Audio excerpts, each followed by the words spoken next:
Hey guys, welcome to the channel. As you see in the thumbnail, what if Luffy get 2 deadly devil fruit and harem part 2. Before I start, please do support for more awesome content, and subscribe my channel and like this video. Go support and follow the Raider XV for writing that awesome fanfic, and also make sure to comment on this story. Link in the description. It's probably going to be short, seeing as how Luffy is powerful. After Shell Town, Luffy and his newly appointed first mate, Roronoa Zoro, had just liberated Shell Town from the tyranny of Captain Morgan, thus resulting in the remaining naval officers to thank them, but gave them fair warning to get out of town, due to the fact they were pirates. Of course, Zoro was a bit unimpressed with the dinghy they had for a ship at first, until he saw what was pulling them, Ryoku. The swordsman was a bit stunned when he saw a tamed sea king up close, but Kobe explained the reason for Ryoku's presence. Speaking of which, Kobe had joined the Marines as a chore boy/grunt, but to Kobe, being in the Marines was a dream come true, even if Luffy had to beat him to a pulp in order to prove to the lieutenant that the bespectacled boy was not with them. You sure they'll let him join? I mean, they do background checks or something, Zoro pointed out. During his days being tied up, he couldn't help but overhear some trivial matters on how Marines get drafted. Shishishi Daijobu, they'll let him in for sure, Luffy responded cheerfully. Zoro's sweat dropped. You know, compared to the other pirates I've seen, you're a little weird, says the swordsman with green hair, wearing 3-piece earrings on his left ear. Luffy smirked. Zoro narrowed his eyes angrily at the Straw Hat Captain. It's a representation of my Santoria technique, he yelled. After a few hours of sailing in no particular direction, Zoro spoke up. Do you even know where we're going? Luffy scratched the side of his face bashfully. I was hoping that you would know. Baka. That's why you're the captain. You have to have some navigational skills in order to travel. How the hell were you able to find Shell Town anyway? He yelled louder. This time his features changed to a more comical sense. His eyes were angry white and his regular teeth were replaced by shark teeth. I winged it, replied the laid-back captain. Zoro pinched his eyebrows. Just great, I have an idiot for a captain, he cursed inwardly at his misfortune. As Luffy tilted back, now looking up into the blue sky filled with a few clouds, his eye suddenly caught a large pelican flying just above them. Luffy focused on the bird and his eyes suddenly widened when he focused his vision onto the creature's ankle, a small, black band with the symbol of the revolutionaries. Luffy smirked. Tusan. He suddenly remembered what Dragon told him and Ace when they were in their preteen years. Flashback. Luffy 10 years old, Ace 13 years old. As the boys finished their daily, grueling Haki training, Dragon called them both. Ace, Luffy, come here, he yelled. The brothers went to see Dragon sitting on a boulder, while he was supervising their training. Indeed, they had come a long way despite their age, and now was the time to tell them of what to expect. Now that you boys serve the Revolutionary Army, there are a few missions that you both will be required to do. Luffy raised his hand. Yes, Luffy? Are these missions going to get in the way of our goals? Yeah, if it gets in the way of our dreams, you can just forget it, Ace added. Dragon smirked before ruffling the boys' heads. Not to worry, the missions you two will get will be basically simple since you two are our covert operatives and they will not get in the way of your dreams. I promised you two I would make them a reality, didn't I? Dragon's smirk vanished as his tone went serious. However, you two won't get that many, because you two are our only operatives in secret that only Ivankov and Inazuma know about. That said, I expect you two to succeed, otherwise it could set back our plans, he warned. Luffy and Ace grinned as they each pumped an arm. Don't worry, Tusan. We'll make sure that we'll get strong to complete our missions. Na, Ace? Hey, we're not ones to fail. Dragon's smirk returned. I know, I'm just making sure that you two know what your enlistment consists of. Ace and Luffy turned their gazes to their wrists, which bore the small mark of the Revolutionary Army. Dragon continued to explain more about their missions. Now, when you both are out at sea, there will be messages that will be handed to you discreetly. Make sure no one sees or know what you have. Luffy raised his hand again. Yes, Luffy? Ano, what about our nakama? Can we tell them? Dragon went serious again. While I have no qualms with you two telling your nakama of your allegiance to the revolutionaries, I implore you two that trust is a two-way street. They must trust you with their lives as you trust them with yours. In other words, keep your friends close, and your enemies closer. The brothers nodded in agreement. Flashback end. Luffy knew the situation if Zoro found out, so he came up with a good excuse. Hey, there's food! And he stretched all the way over to grab the pelican. He succeeded sort of. The pelican actually munched on his hand, causing Luffy's being to be pulled back instead of his fist. You dumbass! Zoro yelled as Ryoka pulled the dinghy and swam at high speeds to catch up to his master who was flying away. 3 pirates wearing pirate clown facial tattoos recently helped out a red-haired girl, whom they thought was in distress and promised to hand over her treasure to them. However, they were horribly wrong. Instead, she conned them by planting a fake treasure chest as bait, and when they'd boarded her ship, she traded up and stole theirs. How'd she manage to see that storm cloud coming our way anyhow? Commented the fat pirate. I don't know, and I don't care. That bitch is gonna pay, replied the middle pirate wearing a black snowcap. The third curly-haired pirate suddenly saw something heading in their way at an alarming rate. I think we have bigger problems, he said, pointing to the ominous, giant shape in the water speeding towards them. At first they couldn't see what was pulling what, until they saw an image of a boat. The middle pirate smirked. Alright boys, this is our one chance. Grab onto that boat. And so they did. Meanwhile, in the hustle and bustle of Orange Town, wait a minute, there is no hustle and bustle, just silence, and a few tumbleweeds rolling by to prove the towns. Why would anyone want to vacate a nice place like Orange Town? It's not like it's under control of a pirate or something. Oh wait, it is. Specifically by the Buggy Pirates, led by one of the infamous pirates in the East Blue, Buggy the Clown. Now there was nothing entirely special to the pirate clown captain, except that he once served on Gold Roger's ship as a crew member. However, ever since his captain's execution, he went off on his own to claim the world's greatest treasure, Captain John's treasure, which is said to be equally as great as One Piece. So in order to do this, Buggy couldn't stand out as much as his disbanded comrades, because if he did, the world government would track his every movement, and that alone would ruin his chances in searching for said treasure.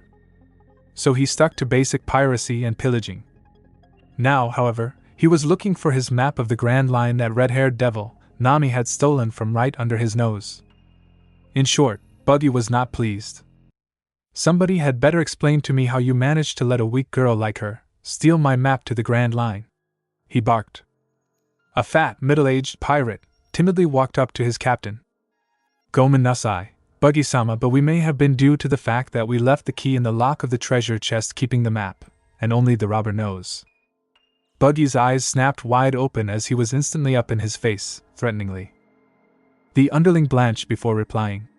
I said that only the robber knows. Rubber? The underling quickly realized how his sentence was taken out of turn. No, Buggy-sama. I didn't mean that. It was a mistake, he pleaded, trying to reason with his captain. But fate wasn't too kind today. A steak? Now you think it looks like a steak? Buggy roared as he reached out and grabbed the crew member by the neck. Ready the buggy balls. No, Buggy-sama. I'm sorry. Fire. An explosion followed through, thus resulting in an incinerated town block and one less crew member.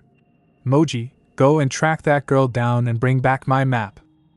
Running through the empty streets in another part of town away from the explosion, an orange-haired, teenage girl was currently being chased by 2 of Buggy's crew as they had found out that she was the thief. As they were about to catch up, an explosion was heard over their heads. They all stopped their little chase and looked up to see something falling from the sky. Of course, they couldn't see what it was as it came crashing down to the ground, due to the effects of Earth's gravity. After a few seconds, the mass rose up from the small crater, and it turned out to be Straw Hat Luffy. Luffy rubbed the back of his head, and opened his eyes to the new environment around him. What the hell just happened? 1 minute I'm in the sky, and the next thing I know, I'm being blown out of the sky. The red-haired girl suddenly hatched a plan as to make her escape easier. Thanks, boss. She shouted out loud enough to bring attention back to her. Huh? The 4 clueless men echoed. She didn't bother standing to replay. She took off running and yelled back. I'll leave everything to you, sir. That knocked 3 of the 4 out of their daze, now towering over the boy. Boss, huh? 1 quick beating later. Now where am I? Luffy pondered until he heard a solitary clapping from above. He turned his attention to the same red-haired girl on top of the roof, who had him deal with those pirates. That was incredible. She cheered as she dropped down to meet him. Thanks. Who are you? Asked Luffy. The red-haired girl walked up and extended her hand to greet him properly. I'm Nami. Luffy. He greeted back. Now was the time to put a bit of her charm. You're pretty strong, say. How about you and I partner up? We'll make loads of money off of these pirates. Luffy, however, walked away. Not interested. Nami was taken aback a bit, but before she could interject, she heard Luffy's stomach growling. He turned back to face her. I'm hungry, he moaned. With Zoro and Ryoku. Man, I can't believe this, Zoro groaned inwardly at the situation. First, his idiot captain had to get caught by a pelican and hoisted away into the air. Then, 3 stooges for pirates hitched a ride and threatened to take over the ship, until he stopped them, but causing the bird to go out of sight. At least Ryoku had tracked his master's scent, because the swordsman had the worst sense of direction ever. So they quickly made way to the docks where Zoro jumped off and ran to find Luffy in the town. But of course, he had the worst directional sense ever. Back with Luffy and Nami. Luffy was just finishing off a sandwich he just happened to come across inside a house that Nami showed him. She explained to him about how the people were deserted and that Buggy the clown ruled with an iron fist. And what about you? Are you here to rob the houses while the people are away? Luffy implied. Nami narrowed her eyes at him. Don't insult me. I only steal from pirates. Luffy had finished his meal and got up. Ah, delicious. Well, thanks for the meal, bye. And he walked out the door. But Nami went after him. Shadow Mat. What about my offer? Luffy stopped and turned to face her. Well, what can you do besides steal? Nami flashed a grin. Well, my navigational skills are no laughing matter. Now Luffy was interested. Wait, so you're a navigator? Nami nodded. This caused Luffy's grin to appear and widen considerably. Alright. Now I've finally found a navigator to join my crew. Crew? But he isn't a marine, wait. By any chance, are you a pirate? She asked. Yeah, why do you ask? Her cross demeanor returned. I hate pirates more than anything. Oh, come on, he whined. I need a navigator. It's just me and a swordsman who has the worst sense of direction. Care to repeat that, Captain? Spoke the rough voice that came from said swordsman, who seemed to be quite perturbed by his captain's comment. What? It's true. You couldn't find your way out of a paper bag, Luffy countered. Zoro snorted, then looked at Nami. Who's the girl? Luffy's grin returned. Zoro, meet our new navigator. Nami slapped him over the head. I just told you I hate pirates. I want nothing to do with pirates. Luffy went serious for a moment. Then why do you have pirate tattoo on your left shoulder? So here you are, Nami drawled an unknown voice. All 3 heads turned to a giant lion and a man with bare ears. At first, the trio stared at the strange man's attire, but then they started snickering and it eventually evolved into full-blown laughter. That's some headdress, laughed Zoro. Oh, and my sides are splitting, cried Nami. Ha ha ha ha ha. I wonder if he lost a bet, Luffy added. The headdress-wearing man, however, was not amused as the tick mark was apparent on his forehead. How dare you? Do you 3 know who I am? I am of Captain Buggy's crew. I am Moji the Beast Tamer. This is my lion Richie, the first animal I tamed. The lion growled at the prey in front of him. Moji still noticed that the trio was still laughing at him. Richie, attack! The lion leaped at them, unsheathing its claws. Luffy saw it coming, however, and in an instant, he socked the lion on the right side of its maw with a single punch, causing the massive creature to fly and crash through a few buildings. Moji's eyes bugled out of his skull as snot was dripping out of his nose. Richie! He cried. Nami couldn't believe her eyes. This guy, no older than herself, just took down a huge, savage, bloodthirsty lion with just a solid punch.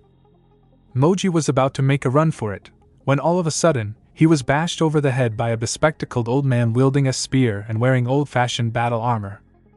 As soon as he saw the trio, he raised his spear ready to fight. Who are you three? Are you with Buggy the Clown? He demanded.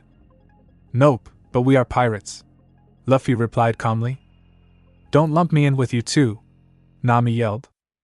Then the mayor ranted about how pirates have been taking control of his precious village and people and proclaimed that he was going to do something about this and stormed off in the northern direction of the town. Luffy and Zoro decided to follow him. Nami berated herself for following shortly, but probably she wanted to save the mayor from getting killed.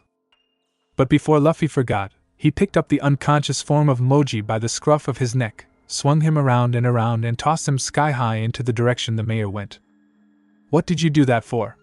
Zoro asked. Luffy grinned. Message delivery. Later, they reached the town square where the mayor was being lifted off the ground, being strangled by a disembodied hand. You're a monster, the mayor cried while being choked. Buggy merely laughed. Close I ate the barabara no mi, chop fruit. I'm a split man. Blades have no effect on me. Buggy had not noticed their presence yet until Luffy grabbed the hand that grabbed the mayor. Who the hell are you? The pirate clown was cut off as he noticed something was off. His hand was spewing out blood as well as the stump he detached it from. Then Buggy began to feel an immense amount of pain from said stump. Ate her gaff. Buggy hunched over in pain. Captain Buggy! His men cried as they ran towards their wounded captain, but they were dumbfounded as to how this could happen to a split man. Then something small hit the platform. It was his hand. As the wounds were healed, so was Buggy's power, so he was able to reattach his hand seamlessly. He was a little pale from the blood loss, but was still able to stand on his own. He glared at the boy with the straw hat. What kind of power is that? Why don't you come down here and find out? Big nose, Luffy taunted. Nami gaped at him. Are you trying to get us killed? Bastard. Buggy hissed under his breath. Load the buggy ball. Soon enough, there was a large cannon pointed downward at the Luffy, Zoro, Nami, and the mayor. Fire! And with a loud boom, a red cannonball with a clown Jolly Roger was fired and heading their way at high speed. It would have hit the target, if it weren't for Luffy's fruit power. Black hole, and sure enough the same inky black darkness outlined Luffy's arms as he summoned a large, smoke-like vortex out of his left hand in the way of the buggy ball's path. As a result, the buggy ball was swallowed whole by the darkness. A silence fell through the opposing teams. Buggy's crew as well as the captain himself had their jaws drop to the floor and eyes bulge out of their skulls. Nami and the mayor couldn't blink after witnessing what just happened. Zoro merely raised an eyebrow. So he was responsible for the black smoke back at Shell Town, he thought. Luffy gave a dark grin as his hat overshadowed his eyes. I have the powers of Yami no Mi. I'm a dark man. My power is a Logia type which controls the power of a black hole and its destructive gravity. I can absorb anything into my darkness and repel it. Buggy registered what he just said. Oh. With the same arm, Luffy summoned the same black vortex from before and lifted it to the pirate crew in front of him. Liberation! Instantly the same buggy ball from before was shot out, this time at an accelerating rate.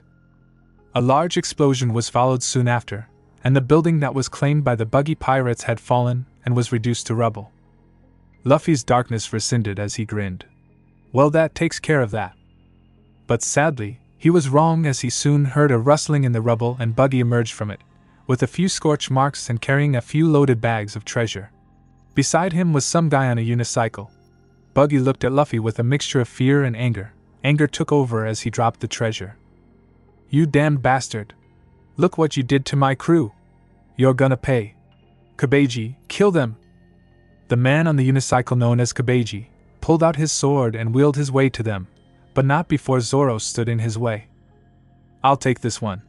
You handle that guy. The swordsman gestured to Buggy. Then this'll be quick. The mayor decided not to get in the way and hid in the nearest building.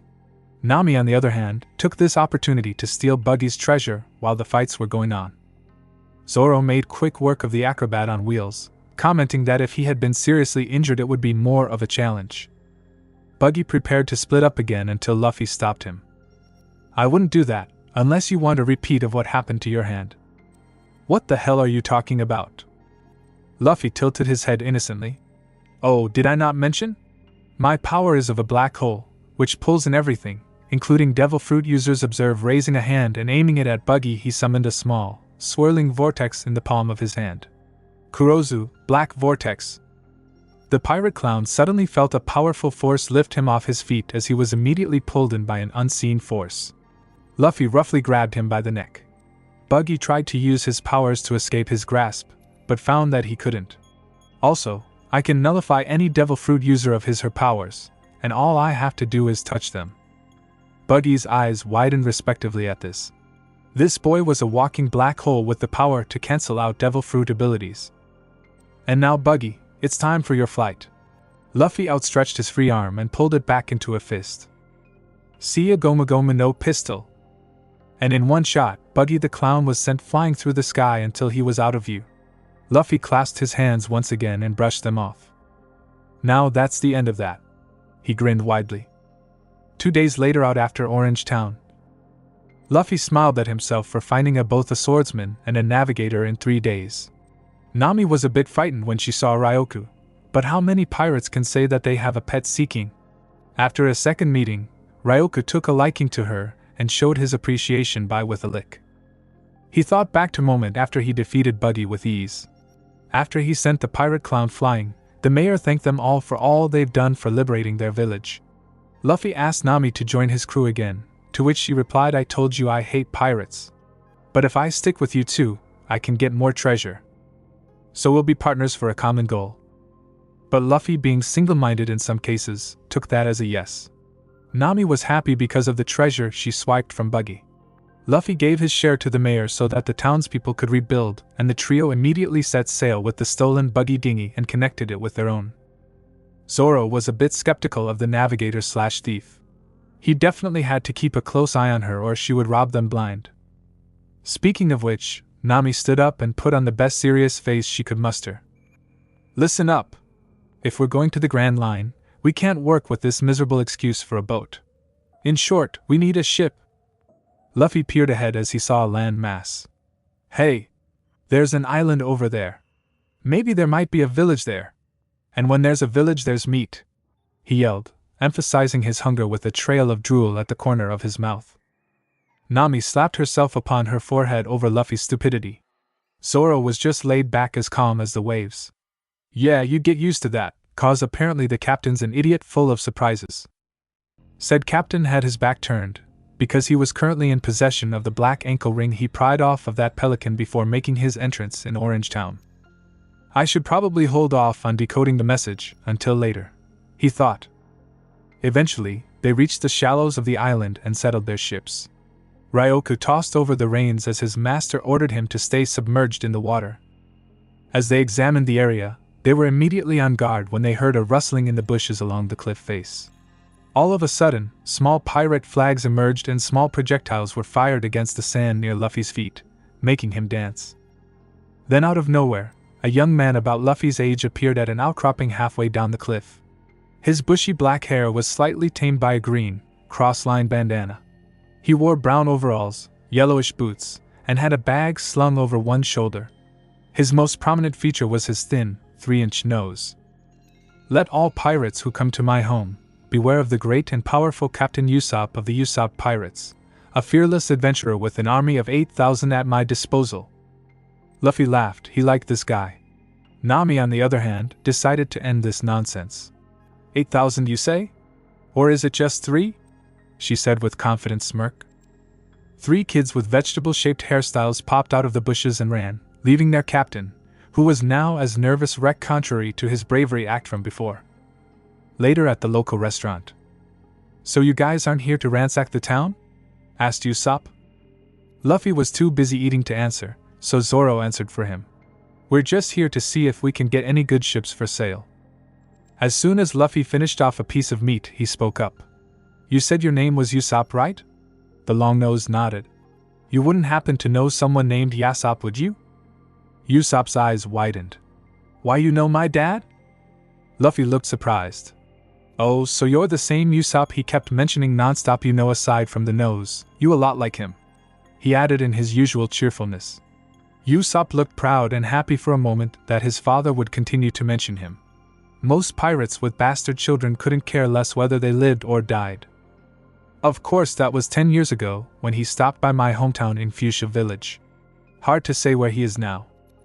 All of a sudden, the same vegetable-headed kids came bursting through the double doors looking like they'd just seen a ghost. "Captain? There's a guy out on the pathway!" screamed the pepper-haired kid named Peeman. "He's got these weird tattoos and a scary face," shouted the carrot-haired kid named Nijin. And he's floating," added the onion-haired kid with frames named Tamaniji.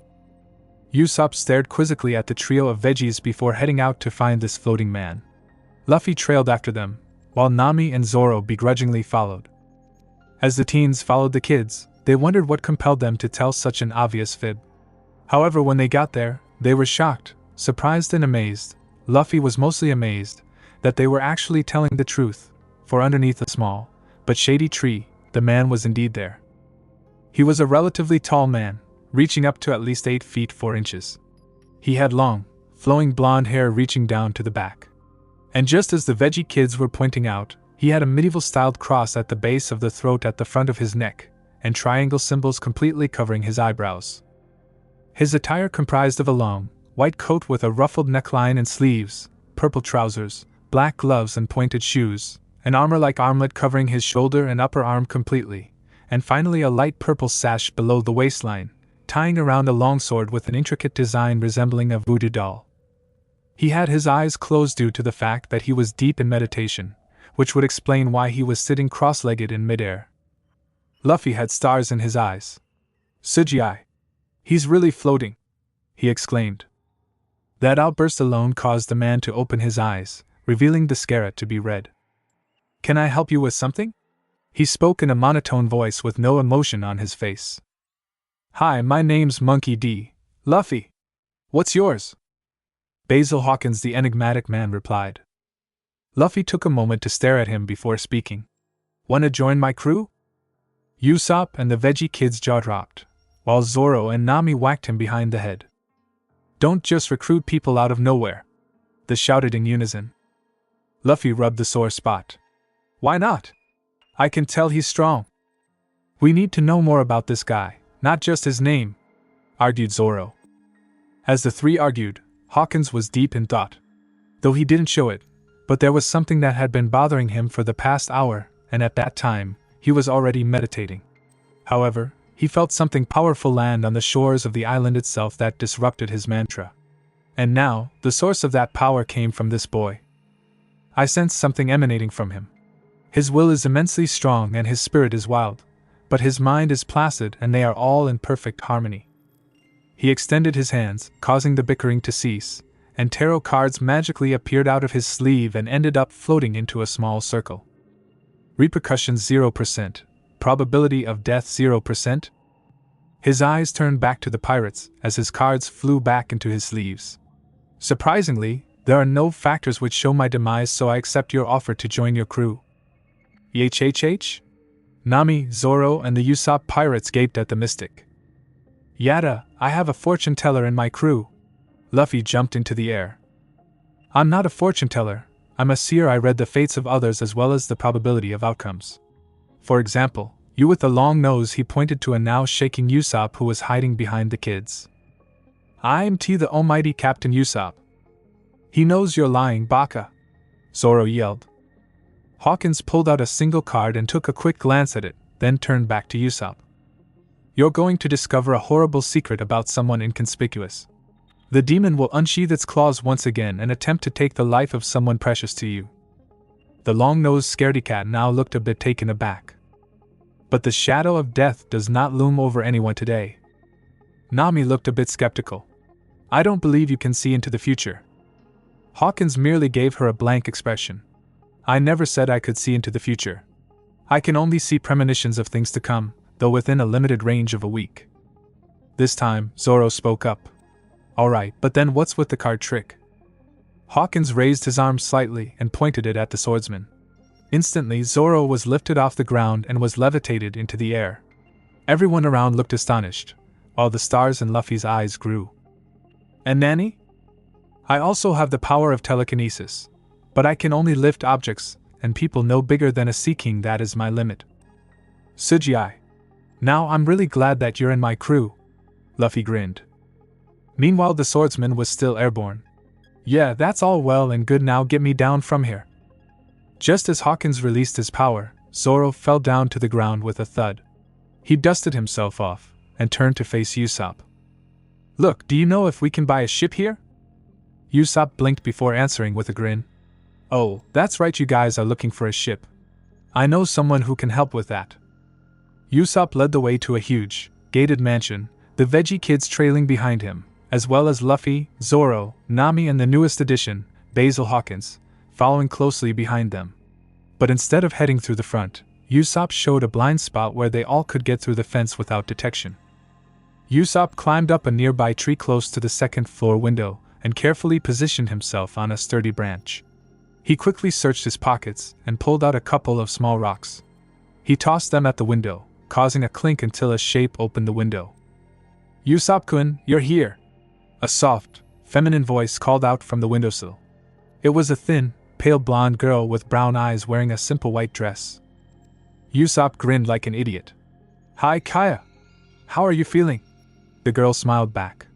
I'm feeling better today, and your stories always put me in good spirits. Speaking of which, what story will you tell me today? She asked. Usopp blushed a bit at the compliment. Before I tell you, I kinda need a favor from you. He gestured to Luffy and the gang down at the base of the tree. Now Kaya was an excellent judge of character, especially when it came to new people. She looked down from her windowsill to see the people below her. The one with the straw hat had fire in his eyes, the one with green hair and 3 swords may be intimidating, but had a calm nature about him as well. The red-haired girl had a confident aura around her, and the tall, blonde man unreadable. Still 3 out of 4 ain't bad. Alright, Halt! An eloquent, masculine voice cut her off. All heads turned in the direction of a man approaching, and it turned out to be butler-looking type of guy. He had a relatively slim build with simple glasses and slick green-black hair, wearing a standard butler outfit with the exception of his oddly striped gray shoes. Luffy and Hawkins took note of his sharp eyes that showed an intimidating aura around him, while his facial expression contradicted that. Please vacate the premises before I call the guards. He continued to speak in his usual condescending tone when dealing with strangers. Kaya spoke up. Kurohodal, they're Usopp-kun's friends. They just wanted the butler cut her off again. I know exactly what they wanted, your wealth. Forgive me, Kyoji-sama, but you're too trusting of these ruffians. They would sooner rob you blind when your back is turned. The butler tilted his head up to face the frightened sniper. So, you are this Usopp-kun that Kyoji-sama keeps mentioning? Usopp put on his usual brave act. Hey, they call me. I know what the villagers call you, Usopp the liar, Usopp the nuisance, shall I go on? Kaya was about to interject, when she noticed Usopp merely scratching his cheek, as if the insult did nothing to him. Head, did the villagers really call me that, or are you just making this up on the spot? He joked. I fail to see the humor in you making the villagers' lives difficult enough with your constant ramblings of pirates invading. Usopp shrugged and raised a nonchalant eyebrow. You know, I get the feeling you don't like me. You constantly badger Kyoji-sama with your nonsense. Kurohodal pointed out. The long-nosed sniper pretended to look hurt just to mock him. Oh, that's cold, I bet if you really got to know me. He flashed a thumbs up at the butler. We could be buddies. He grinned. Kaya giggled at the playful banter Usopp countered against Kurohodal's cynicism. The caretaker smirked as he adjusted his glasses with no use from his fingers. No thank you, I don't associate myself with bastard children of low-life pirates. That struck a nerve in Usopp's core as his cheerfulness quickly dissipated and a flash of anger crossed his features. What did you say? The tone of anger in his voice matching his said features. He quickly used a hook in his bag to latch onto the branch he was on as he descended safely to the ground. Kaya looked offended that her caretaker would insinuate such slander against Usopp. Kurohodal merely fixed a glare of disgust at Usopp. Why do you look so surprised? Your father abandoned you and your mother when you were but a child. And then once your mother died, you had no one to teach you to be civil or truthful. And finally, the reason why you always cry pirate is because you grasp onto this pathetic desire of your father actually returning, when in reality, you know it's merely just a sad desperation attempt at gaining attention. Usopp was like a bull seeing the color red, but the butler continued on. And it shows that you share some of his rat-like qualities, sneaking your way into Kyojin-sama's life, gaining her trust. Then once you had accomplished that, you could take advantage of the ailing girl and swipe her wealth while she would turn a blind eye to your true nature, just like you are doing now if I had not arrived and stopped. Bam! They all saw it coming, even Kaya, with a shocked look etched onto her face. Usopp-kun! She cried. Kurahadal was down on the ground clutching his sore cheek, but his glare was still fixated on Usopp. You see? He knows that I know the truth and lashed out at me in anger to keep my mouth shut. He shouldn't be allowed near you, Ka. Shut up, Usopp yelled back at the caretaker. Luffy and Hawkins took note of that small, but noticeable flicker of power in his yell. You don't know shit about who my father is, you don't know shit about my mother, and you don't know shit about me. He's tapping into this unknown power that Luffy has, thought Hawkins. Haki, it's small, but I didn't think he would have a high enough ambition for someone like him. Luffy smirked to himself. Looks like he's more than just a coward after all.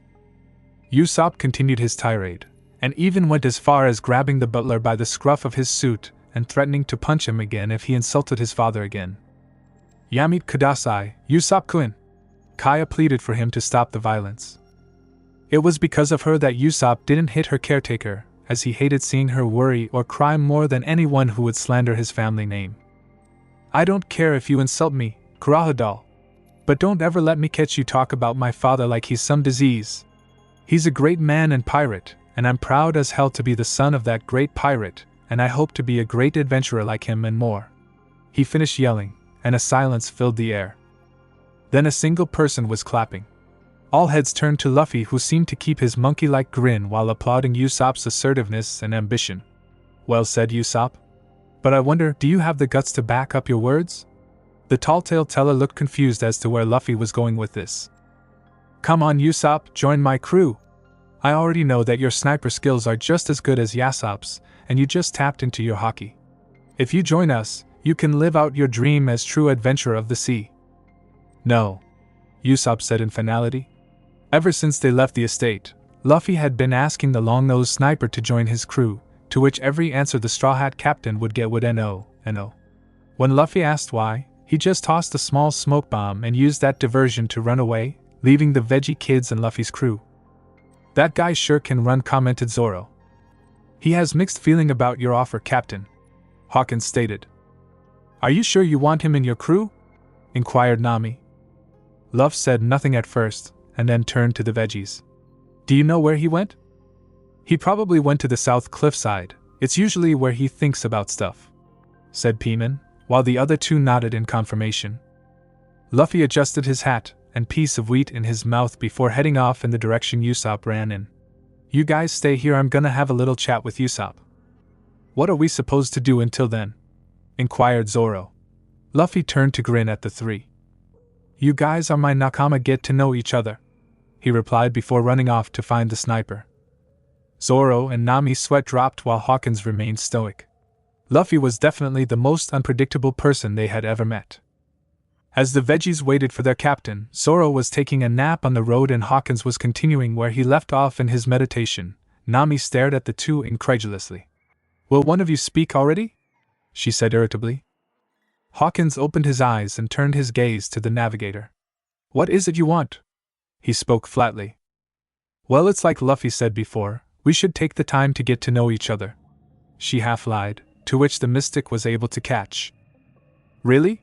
Because your intentions say different, like how you are planning to steal all the possessions when the captain least expects it. Nami narrowed her eyes at the seer. Are you reading my mind?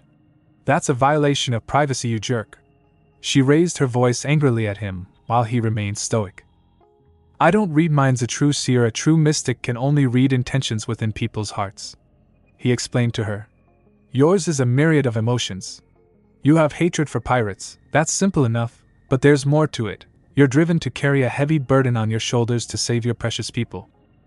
Now, what is the reason for your deep-seated hatred for pirates? Nami was shocked that this man was able to figure out that she was going to steal from Luffy the same way she stole from other pirates, and the reason why she did so. But still, she didn't have to tell him her whole story. He just asked for the reason for her hatred of pirates, and she would give him that answer. When I was 8, pirates took the life of someone precious to me. She tore away from his gaze as she unknowingly clutched her left arm. Now Hawkins felt pain react from her heart. He didn't need to know anymore. I see. After an awkward silence, Nami regained some composure and decided to change the topic. So is this your hometown as well? She asked. No. I hail from an island of mystics, located in the North Blue. I was born and raised my whole life on that island learning the ways of mystics. The surprise on Nami's face returned. Wait, you're telling me that there's a whole island of psychics, mystics, and seers? Yes, he replied. Oh my.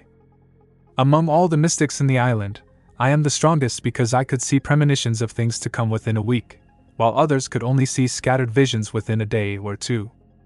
Just as the navigator was about to ask more, when Piman, Ninjin, and KennyG came running up to them with incredulous looks plastered on their faces. Guys.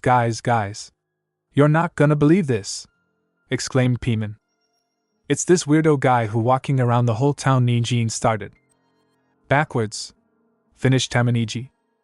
It was at this time that Zoro had awoken from his nap with great big yawn. He rubbed his eyes as he stared at the kids who disturbed him from his nap. What the hell are you brats screaming about now? He asked irritably. They just said that they saw a man walking backwards, Hawkins stated. Zoro looked at him quizzically until the kids pointed behind them. All heads turned to a man wearing heart-shaped sunglasses, moonwalking right past them. That was weird, said Nami, while everyone voiced their own agreement. Luffy caught up to Usopp to see that he was standing below a tree and facing the ocean. I know you're there, the teen remarked.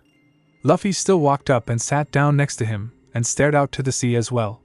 He sensed that Hawkins was correct in saying that Usopp did have mixed emotions about his offer.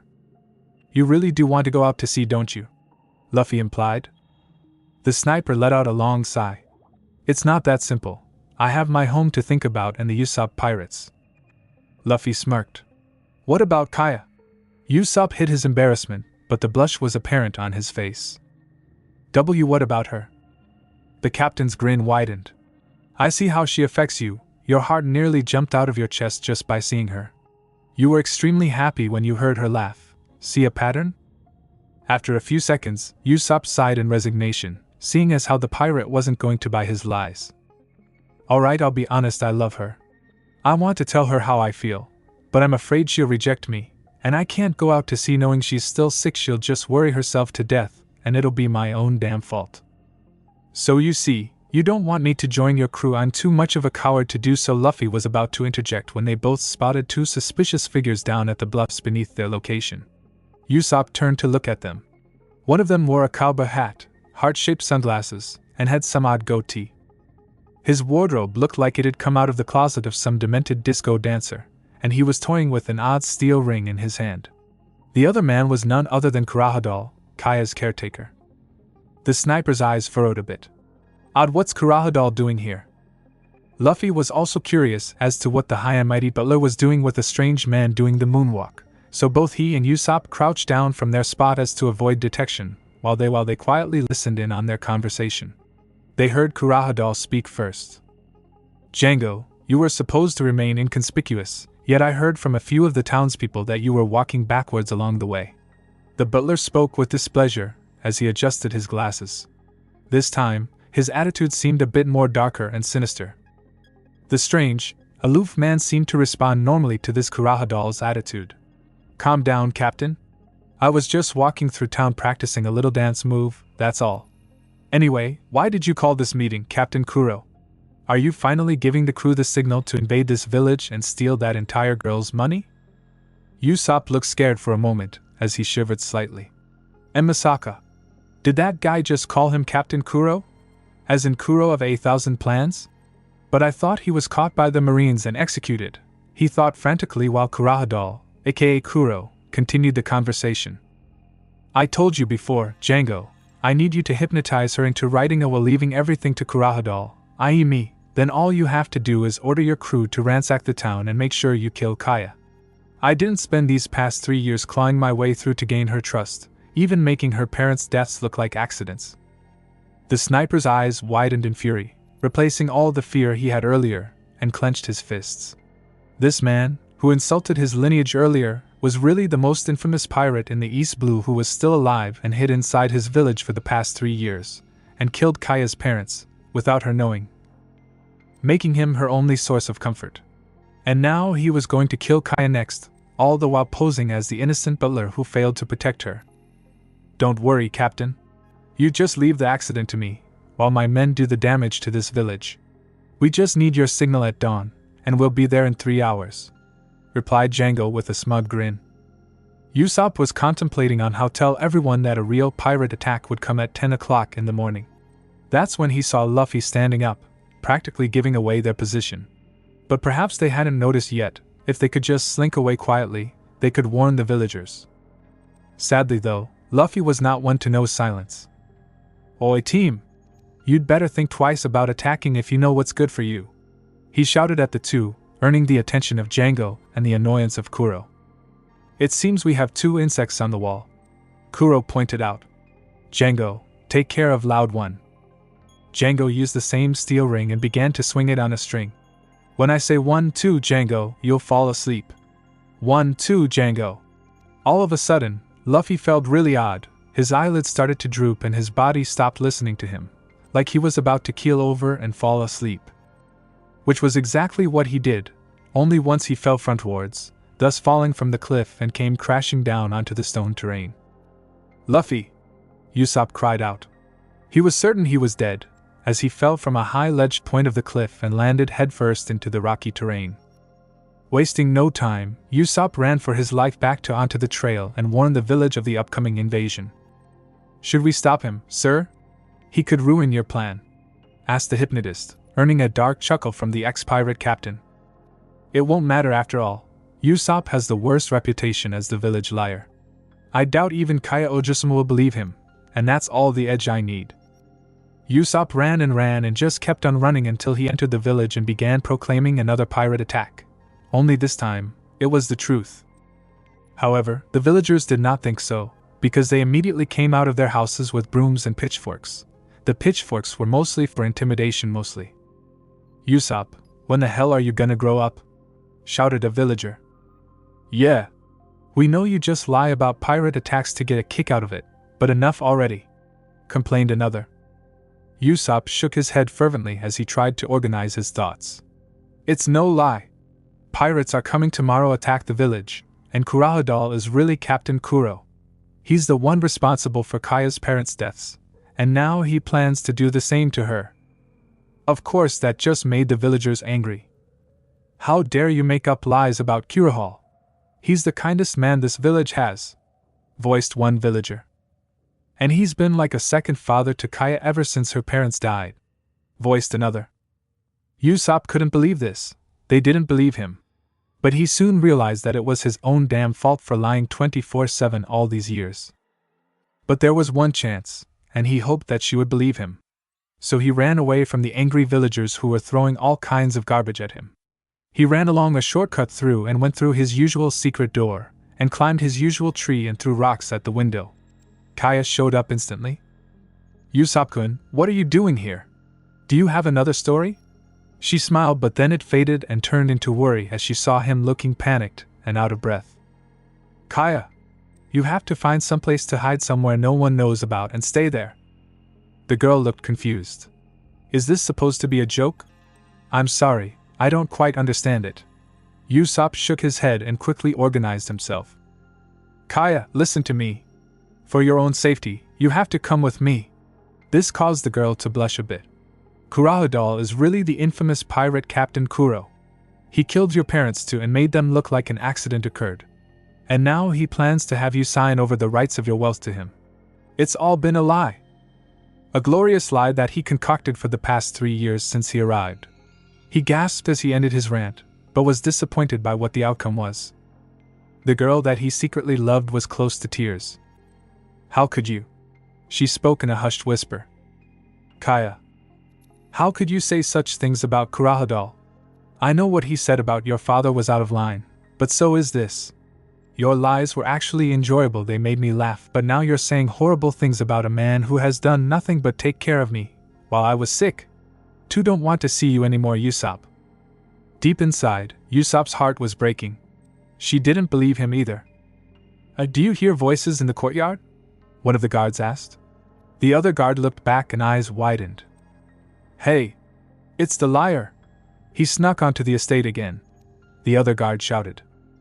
Usopp panicked and pleaded with Kaya, hoping to tell her the right thing to say, but he couldn't find the right words to it. He isn't I.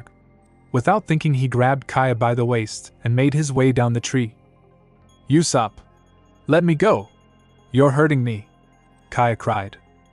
Suddenly the guards came rushing in, led by another servant of hers who had the appearance of a sheep.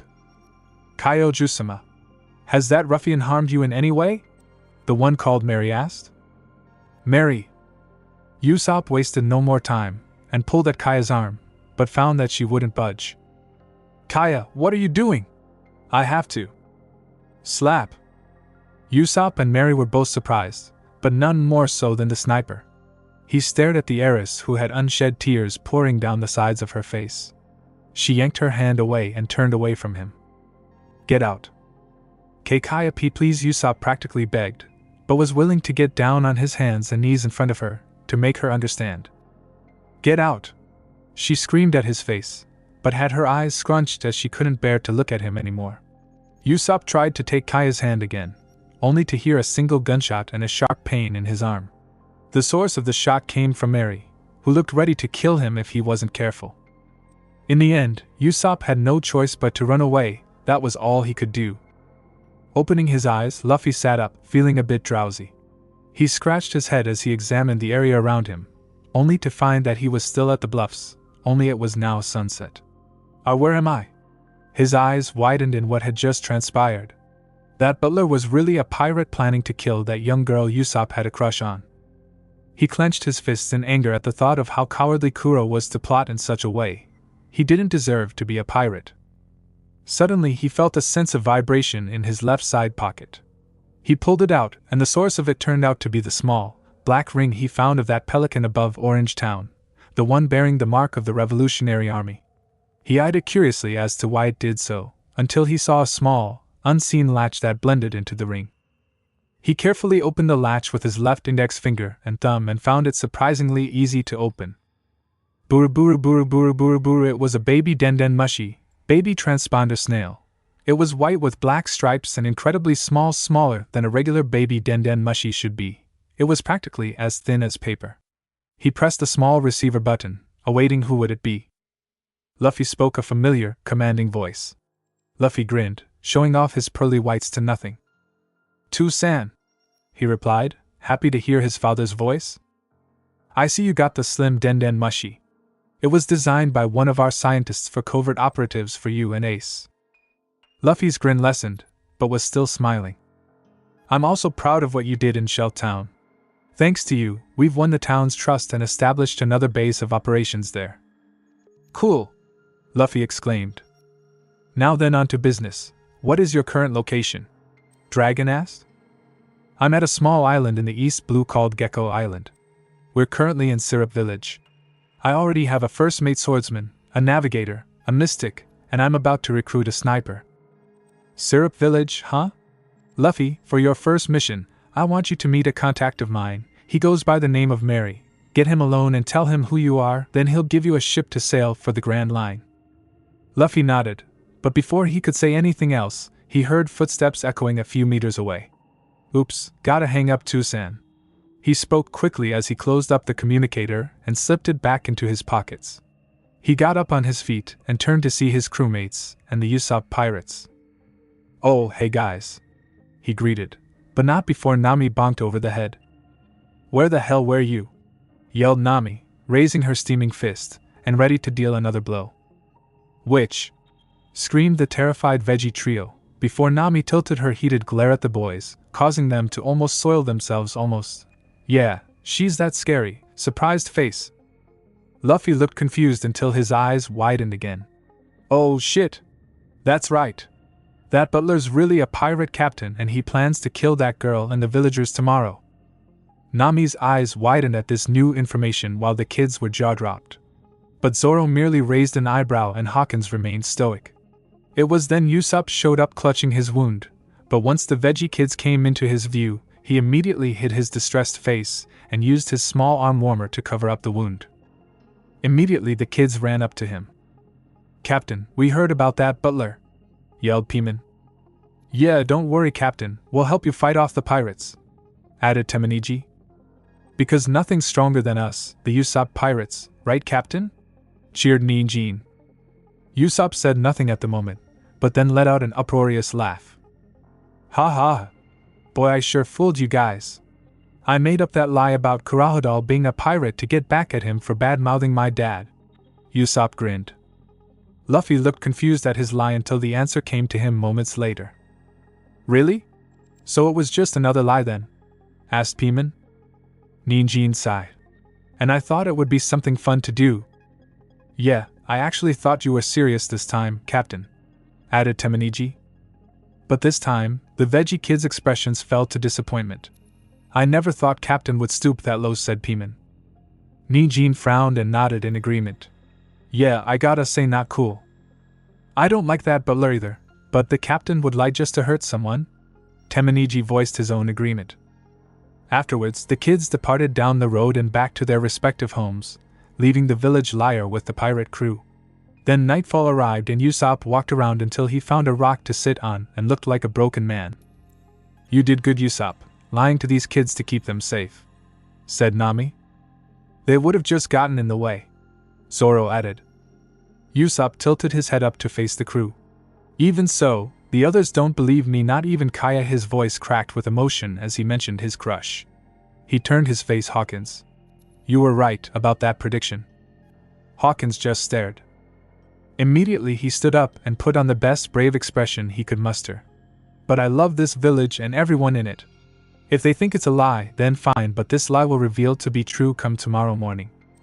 Luffy and the crew then saw blood trickling down his wound and seeping a little into his arm warmer. Nami took the liberty of bandaging it up to stop the bleeding, while Usopp continued his speech. "I will protect this village with my very life, and I won't stop until they give up and run away. Kuro won't lay a finger on Kaya while I'm still alive and breathing." The crew noticed his legs starting to shake. "Tomorrow, everyone will live another peaceful day, and it'll be thanks to Captain Usopp." Tears were beginning to flow, and he quickly wiped them away with his sleeve. Luffy grinned while pulling out a piece of grass and putting it in his mouth. "Guess you'll need some help then, huh?" Usopp looked confused for a moment. "Wah. You're hopelessly outnumbered, you won't stand a chance. Plus you got guts for someone like you," Zoro pointed out. "Just remember that all their treasure is mine," stated Nami. Hawkins continued to remain mute. "You guys," Usopp almost started to cry again, but held it in and came back with a smile. "Thank you?" he cried. "But what can you guys do?" Usopp inquired. "I cut," said Zoro. "I stretch and absorb," said Luffy. "I steal," said Nami. "I levitate," said Hawkins. "I hide," Usopp said before Luffy, Nami, and Zoro turned on him. "You'll fight too?" Usopp chuckled nervously before telling them he would go to his house and gather every trick up his sleeve to prepare the battlefield. Hawkins pulled out a card, and Luffy turned his attention to the mystic. "Hawkins, you've barely said a word. What's up?" asked Luffy. With his usual emotionless expression he looked at his crew. The shadow of death looms over Usopp tomorrow. Later that night at Kaya's estate, Kuro was preparing his things and getting ready to enact his 3-year plan. He turned his attention to Mary, who was just finishing fixing the chandelier. "Mary, do you know where Kyojusama is?" he asked. She upstairs in her room, sleeping. Poor girl, today she seemed really upset, no thanks to that ruffian Usopp. He even had the nerve of accusing you of being a pirate." He spoke with slight disdain for the village liar as he climbed down the ladder. Indeed, I trust he has been taken care of." Mary nodded. "Of course, he won't be bothering Ojusama anymore. In fact, Kyojusama said that she never wanted to see Usopp again." Kuro smiled darkly. "That can be arranged," he muttered. "What was that?" Mary wasn't sure he had heard him correctly. "Oh, nothing." Kuro turned his attention outside the window he was facing until at the corner of his eye, he spied a small present on the table. "What's this?" Mary saw the object that Kuro was referring to and smiled. "Oh, that's a present from Kyojusama to you."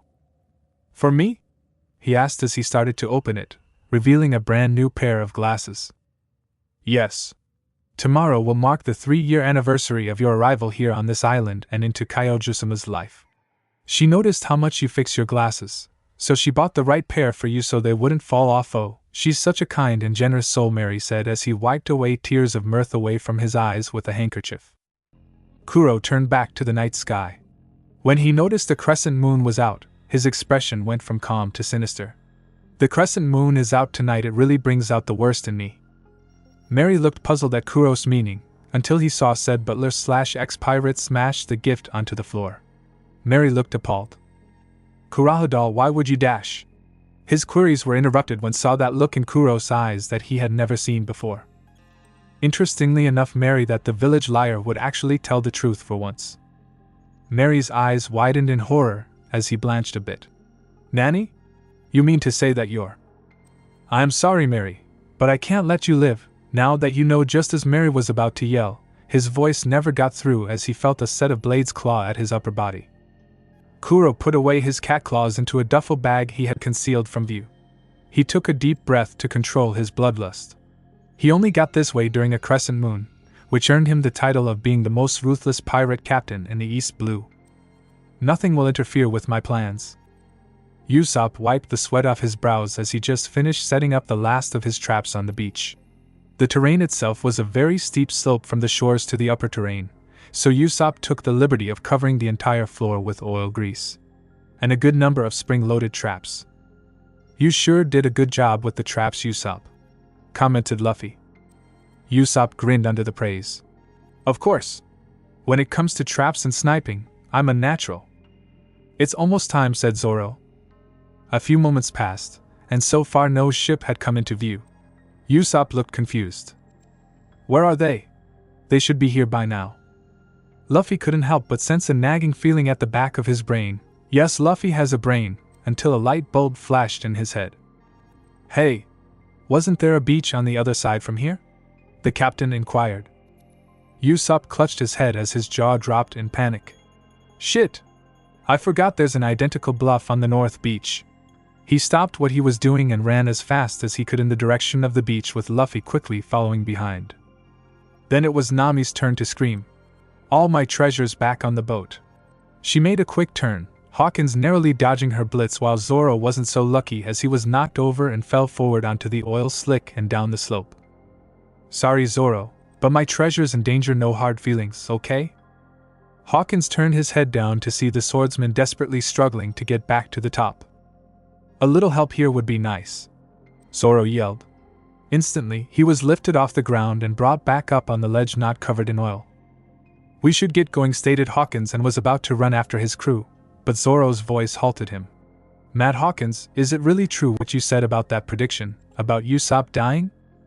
While my premonitions are a bit difficult to see, the results are the same. Usopp will die today. Zoro snorted. Well, I'm not one to believe in fate, so with all due respect, screw your predictions. He ran off following Nami's direction, leaving Hawkins to his thoughts. Hawkins actually showed a look of surprise by raising an eyebrow a half-inch. That was the closest he had ever shown emotion besides natural shock when in battle. I hope for Usopp's sake that my premonition is wrong, he thought out loud before heading off to the real battlefield. A couple minutes later, the crew, plus Usopp, managed to get to the north side just in time, as they saw a large ship with a black cat figurehead anchored on the beach. The opposing crew came down, along with Django, who was shocked to see the same Straw Hat Boy looking alive and well. How can that be? He fell off a cliff. Luffy noticed the ship and decided to even some odds. Ryoku, attack! He shouted, using a bit of Haki to call upon his pet. Instantly, the Lord of the Coast shot up from the water and let out an almighty roar. The Black Cat pirates, plus Usopp, had their eyes bulge out of their skulls and their jaws drop down to the floor at the sight of the Sea King. The sniper shakily glanced towards Luffy. Oh, Luffy, by any chance is that Sea King your pet? He nervously asked. Luffy scowled childishly before answering. Of course not, he's my nakama. He grinned. Whether Usopp knew it or not, he just made friends with a very powerful person. Ryoku then coiled himself around the ship and began to pull it back with ease. The hypnotist thought quickly and pulled out his pendulum and faced the sea monster, getting its red eyes glaring at him. When I say 1-2 Django, you'll fall asleep. 1-2 Django. Ryoku suddenly felt sleepy and felt his hold on the ship go lax and submerged himself into the depths. Luffy clenched his fists angrily. No one took advantage of his nakama, and he was going to prove that to that stupid hypnotist. He stomped his way forward, cracking the floor with every menacing step he took. Zoro pinched his eyebrows and Nami groaned while Hawkins remained neutral and Usopp was dumbstruck. He's not big on brains, is he? Nami pointed out. The opposing crew was now scared shitless, until Django turned to his crew and used his pendulum on them. When I say 1-2 Django, you'll have immense strength and be unstoppable. 1-2 Django. Almost immediately, the crew looked more intimidating and had rippling muscles contrary to their previously meek exteriors. One even demonstrated this by smashing the side of the cliff and it came crumbling down. Nami looked nervous. They all got stronger because of that guy. That man is a hypnotist, although he's not very strong in terms of spiritual discipline, Hawkins pointed out. Zoro looked at Nami and Usopp as he got out his 3 swords. You two stay back. Hawkins, get ready. The mystic nodded and unfolded his arms, preparing to attack. But Luffy was already on the attack as he began to punch his fists out in a rapid motion. Goma Goma no Gatling gun. The supposedly strength-enhanced pirates were quickly taken out by Luffy's strong punches.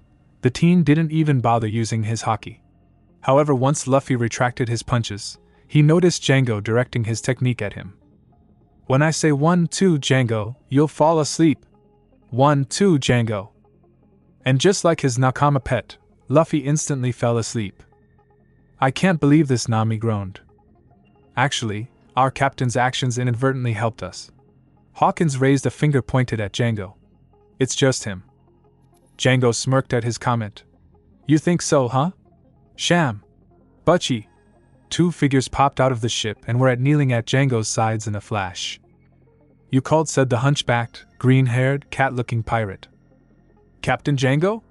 The fatter-looking, feline pirate. Django grinned. Meet the Nyaban brothers. He then pointed to the swordsman. You two kill that pirate, he ordered. The brothers decided to play their little game with their opponent by becoming scared and lacking confidence. But Captain, that guy looks really strong, Sham whined pathetically. Why yeah. I don't think we stand a chance at this guy, added Butchie, who was looking a bit shaken. Django knew their little facade and decided to play along. You cowards, do as I command. Sham, attack. Zoro smirked. They don't look that tough. He spoke confidently. Zoro Hawkins called him back. Do not underestimate them. I sense their appearance is not what it seems. I would advise you to be on your guard. Zoro turned serious, seeing as how Hawkins didn't seem like the type of person to be mistaken. Got it, he replied as he unsheathed his 3 swords and undid his bandana on his shoulder and wrapped it around his head, all while flashing his demonic grin in anticipation. As Sham flailed his arms like an idiot, he was secretly preparing his Nico Baba, cat snatch, technique so he could steal his swords. However, he did not expect his opponent to go all out, which was what Zoro counted on as he performed his signature move. Onigiri, he tri-slashed the cat pirate, blood flying from his severe wounds, and hunched over in pain. Sham! Cried Butchie. The bigger cat pirate then snarled in anger. You bastard! How dare you hurt my brother Sham? Django! What is going on here? A sinister voice rang out, causing everyone to look in the direction behind the straw hats. The source of the voice revealed to be none other than Captain Kuro carrying a duffel bag, and he did not look happy at all. In fact, he looked vivid. I expected you to have a hold on things, but instead you're 15 minutes late, and you've already lost a lot of your men to these rat tags, he shouted. But Captain Kuro.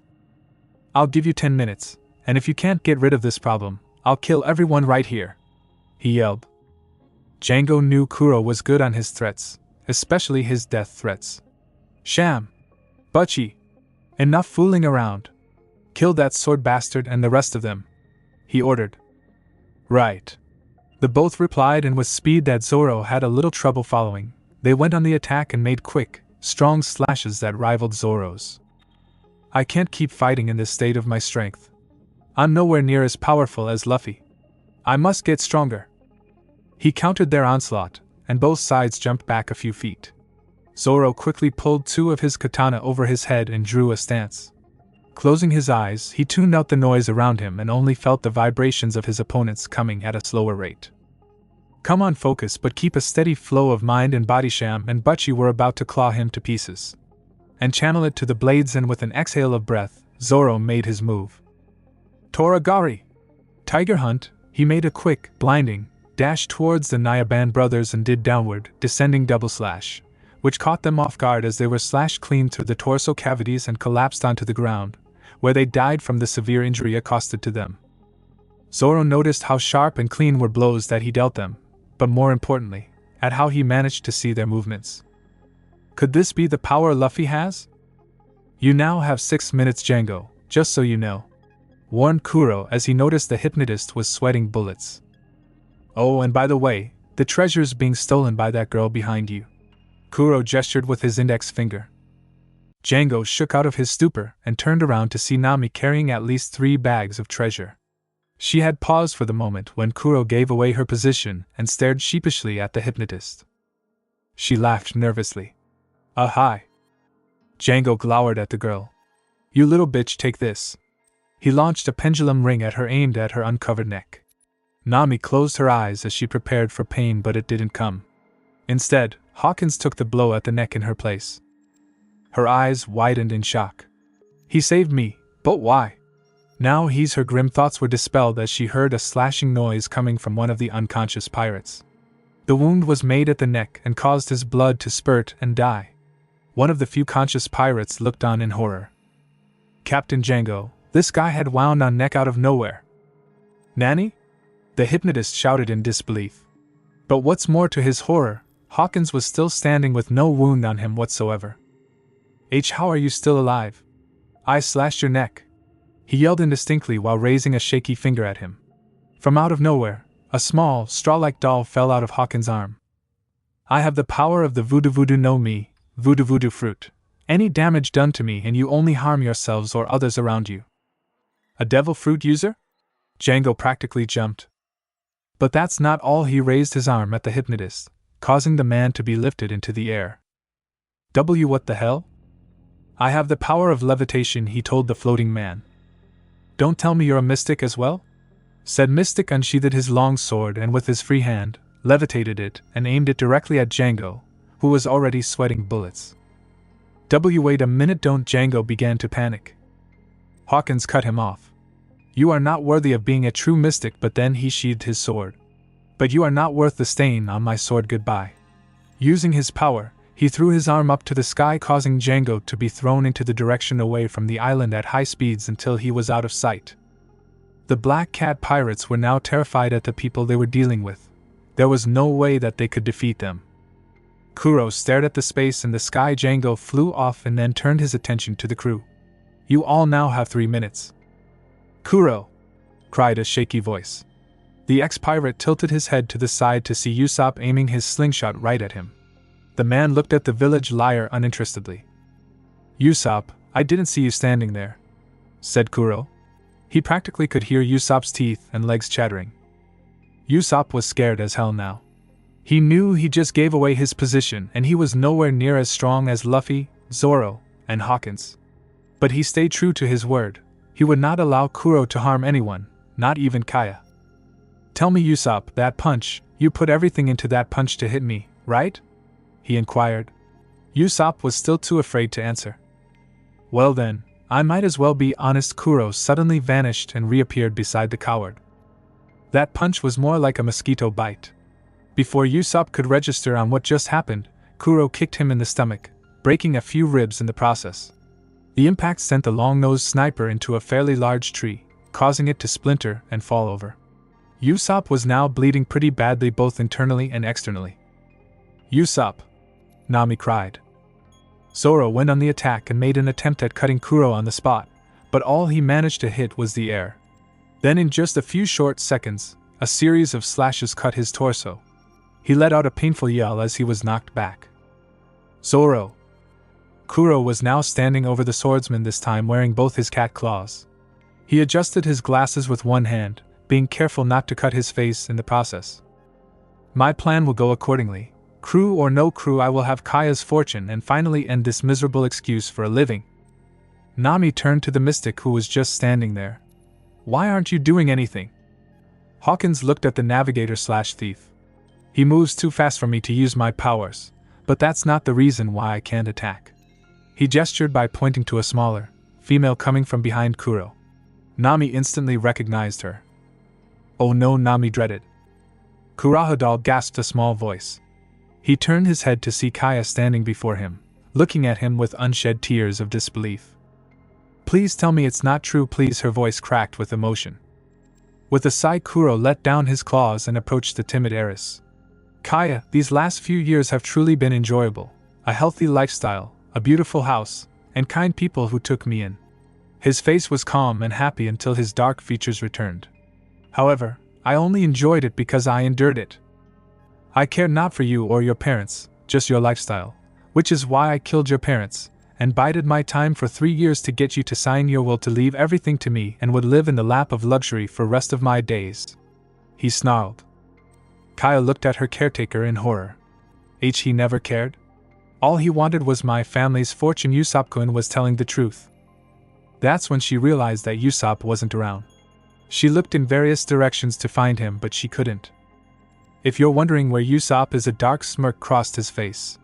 He's around. He began to raise his claws at Kaya, preparing to strike. Too bad you won't live long enough to see him. Kaya looked frozen in fear.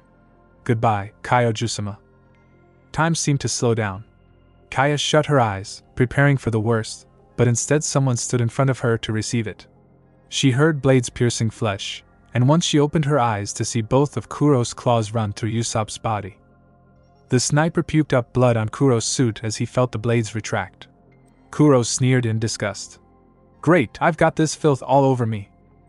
Usopp stood for a moment, and then collapsed onto the ground. Kaya stood speechless until she found her voice. Nuh! Usopp Kyuen! She screamed. She knelt down to his level and sobbed pathetically into his form. Suddenly she heard a cough coming from him. Kaya, he rasped. Usopp-kun! Don't worry, I'll go get help. She made an attempt to get up, but Usopp stopped her. She looked at him oddly. Usopp shook his head sadly. No, let them think it's a lie, I want them to. But she spoke but was interrupted by a violent cough. Her tears came back strong while she cradled his head in her lap. I'm sorry that I didn't believe you, Usopp-kun. Usopp struggled to lift his hand up, touch Kaya's face. I don't blame Kaya, I could never blame you, I love you. It was getting harder to see now. She hitched a breath at his confession. He's loved me? Oh, Usopp-kun, she smiled lightly despite her tears. I love you too, Usopp-kun. She hugged his form closer to her. Kaya. His chest stopped heaving, signifying his last breath, and dropped his hand from his beloved's face. Kaya sobbed harder and still held his lifeless body tightly. Zoro was still unarmed and critically wounded, but glared at the pirate holding him down. Once I get out of this, you're mine, you son of a bitch. Nami watched on in fury. This is why I hate pirates. Hawkins showed no emotion at all. The shadow of death has claimed him. In a white void. Usopp opened his eyes and immediately he felt his eyes go sore with the pure white glare. Once he readjusted his vision, he began to see that he was in the middle of nowhere. What is this place? His voice echoed a bit. Usopp, my son, spoke a soft motherly voice. Usopp's eyes widened as he instantly recognized the voice. Ka-san, he spoke in a hushed whisper. There, standing a few feet before him, was his mother, Ban China. Tears poured out of his eyes and Usopp ran to embrace his mother. He didn't care how long it was or how he was able to, but he got to see his mother for so many years. Ka-san, how? Usopp couldn't fathom how this was happening, until Ban China shushed him. Usopp, listen, you're dead. Usopp looked at his mother in disbelief. But God sent me here for 2 things. First, to tell you that it is not your time, as you have too much to live for, like Usopp pirates and Kai-chan. I'm glad you were able to confess to her, by the way. Usopp smiled widely. Second, is that he wanted to give you 3 gifts when you get back, to help follow your dream. She placed a hand over his chest and a light filled him. He felt a warm but confident aura surrounding his heart. The first gift is unlocking the courage within your heart. The second gift is tapping into your Haki. The third, which goes in hand with the second, is great endurance, both physically and mentally to balance out your spirit. Usopp felt faint. As he closed his eyes, he heard his mother's voice growing fainter. You will be a great adventurer just like your father. You can do it, my dearest son. Back to reality. Kaya was still crying for her fallen love. She didn't even notice Kuro raising his claws again to strike. How touching, but don't worry, you'll be joining him soon enough. His murderous attempt was short-lived as he felt an enormous force on him. What is this? This heavy feeling on my soul like something wants to kill me. Suddenly he felt two arms hold his hands in place. His eyes widened at what he saw. It was Usopp, and he had risen back from the dead. Impossible! I killed you! Kuro shouted at the silent Usopp. He saw the sniper tilt his head up slowly only to be met by a furious glare. Picture the glare like the one Usopp had when he dueled Luffy. No doubt, it was definitely Haki, although nowhere near as strong as Luffy's, but still, the fact that Usopp unleashed his Haki says a lot. What's more, that small wave of Haki woke up the sleeping Luffy. That Haki, it's Usopp's. Has he finally unleashed it? Thought the fully awoken captain. Zoro was sweating a bit as he felt Usopp's Haki. What is that force? And why is it making it harder for me to breathe? Nami nearly blacked out at the pulse of ambition. What is this? I can't dash. Besides Luffy, Hawkins was the only one unaffected. Interesting, he defied death, and came back stronger. I can feel his mind, body and spirit coming into harmony like Luffy. So this is the fabled Haki, he thought. Kuro tried to move, but discovered that because of Usopp he couldn't move at all, let alone use his techniques. His attempts merely made Usopp tighten his grip on hands, as if trying to break them. Kaya stared on amazingly, before she passed out. Usopp-kun. Usopp held his lethal gaze at Kuro until he began to speak with Haki amplifying his voice. I won't let you hurt K anymore. In a blinding speed faster than Kuro could see, Usopp let out a war cry, and with a single punch he socked Kuro square in the face. He could hear a painful yell coming from the ex-pirate as well as a sickening cracking sound from his face, the source of the sound being both his face fracturing and his glasses breaking. The impact of Usopp's punch sent Kuro flying towards his crew and crash-landing into the stone floor, leaving behind a large crater trail. As the dust cleared a bit, some of the pirates inched closer to their fallen ex-captain. Captain? Captain Kuro? But there was only silence. They checked to see if he was still alive, and he was but barely. Oi, come on, Captain, get up. We're still on to invade the village and kill the girl, right? One pirate nervously asked. His question was unanswered for two reasons. Kuro was still knocked out, and they noticed a pair of angry eyes glaring at them. Usopp's killer intent did not go unnoticed as he used slightly less Haki in his voice to intimidate the pirates. Get out now! And never come back! At first, the pirates were frozen stiff until Luffy called their attention. If I were you, I'd do what he says. Losing's not really an option for this guy. And they did so. They carried off with their fallen, including Kuro, and departed in their ship where they immediately set sail. Luffy walked up the slope and met up with Usopp, whose glare lessened but continued to stare off in the direction of the leaving ship. Is Kaya safe? Usopp asked, looking ready to collapse. Luffy nodded and planted a hand on his shoulder reassuringly. She's safe. You did great, Usopp. And you discovered your ambition to bring out your Haki, he mentally added. Good, and with that he finally fell on the ground. Luffy noticed the bleeding had diminished, but Usopp still needed to be treated as quickly as possible. Luffy. Zoro groaned in pain. The captain looked on at his nakama. Zoro was injured, but not too much. Nami was looking a bit paler after Usopp's Haki wave. Hawkins still looked unharmed. Way come back to us, Captain, the swordsman said sarcastically. Luffy grinned sheepishly. Sorry. 3 days later. Usopp groaned when he woke up and drowsily opened his eyes to see himself not in the white void, but in a fancy, comfortable room. What happened? He sat up from the comfy bed he was lying in to get a good look at his surroundings. Okay, I'm definitely not at my house. Wait a minute, this is Kaya's room. When he decided to get up and find her, he felt a strong, sharp pain through his midsection. He hissed a bit before adjusting himself out of bed. What the hell? Why does my stomach feel it's been skewered? He thought aloud. Despite the pain, he managed to get out of bed. After exiting the room and headed down, he saw Mary, who had a bandage on his left temple. Mary? The butler stopped fixing up the place and turned to Usopp. Ah, Usopp-san. How are you feeling? Usopp rubbed the side of his head. Fine, I guess. How long was I out for? For quite some time, young man. Kyoji-sama was extremely worried about your condition. She wouldn't stop fretting or coming over to you with medicine. Usopp was stunned a bit. Kaya, she took care of me? He snapped out of it. Where is she now? She's with those friends of yours at the South Beach. I honestly can't believe they're pirates, and yet they protected this village with you alongside them. Luffy and the others, thought Usopp. Before he made his way out of the mansion, Mary halted him. Usopp-san, I heard how you protected Kyoji-sama from Kuro. Events from 3 days ago flooded Usopp's memory. The battle to save his village, putting himself in front of Kuro's attack, dying, and waking up the next punching Kuro's lights out. Salko, I remember now. Kaya must be worried sick. I've gotta find her. With Mary's gratitude, Usopp quickly ran out of the mansion, though he only ran at half speed due to his injuries. In no time he found his usual spot. The Straw Hat crew, Kaya, and the Usopp pirates were there chatting amongst themselves, until Usopp made himself known, while putting on his best grin. Ahem, hey guys, what's up? Kaya was the first one to greet him with an embrace. Usopp-kun, you're awake. She sounded happy. That was good. Making Kaya happy was what Usopp was good at. The sniper laughed a bit. Hey Kaya, you're looking better. Yes. She nodded. Apparently I worried so much, I fell ill. But I'm feeling better now. Usopp turned to the Straw Hats.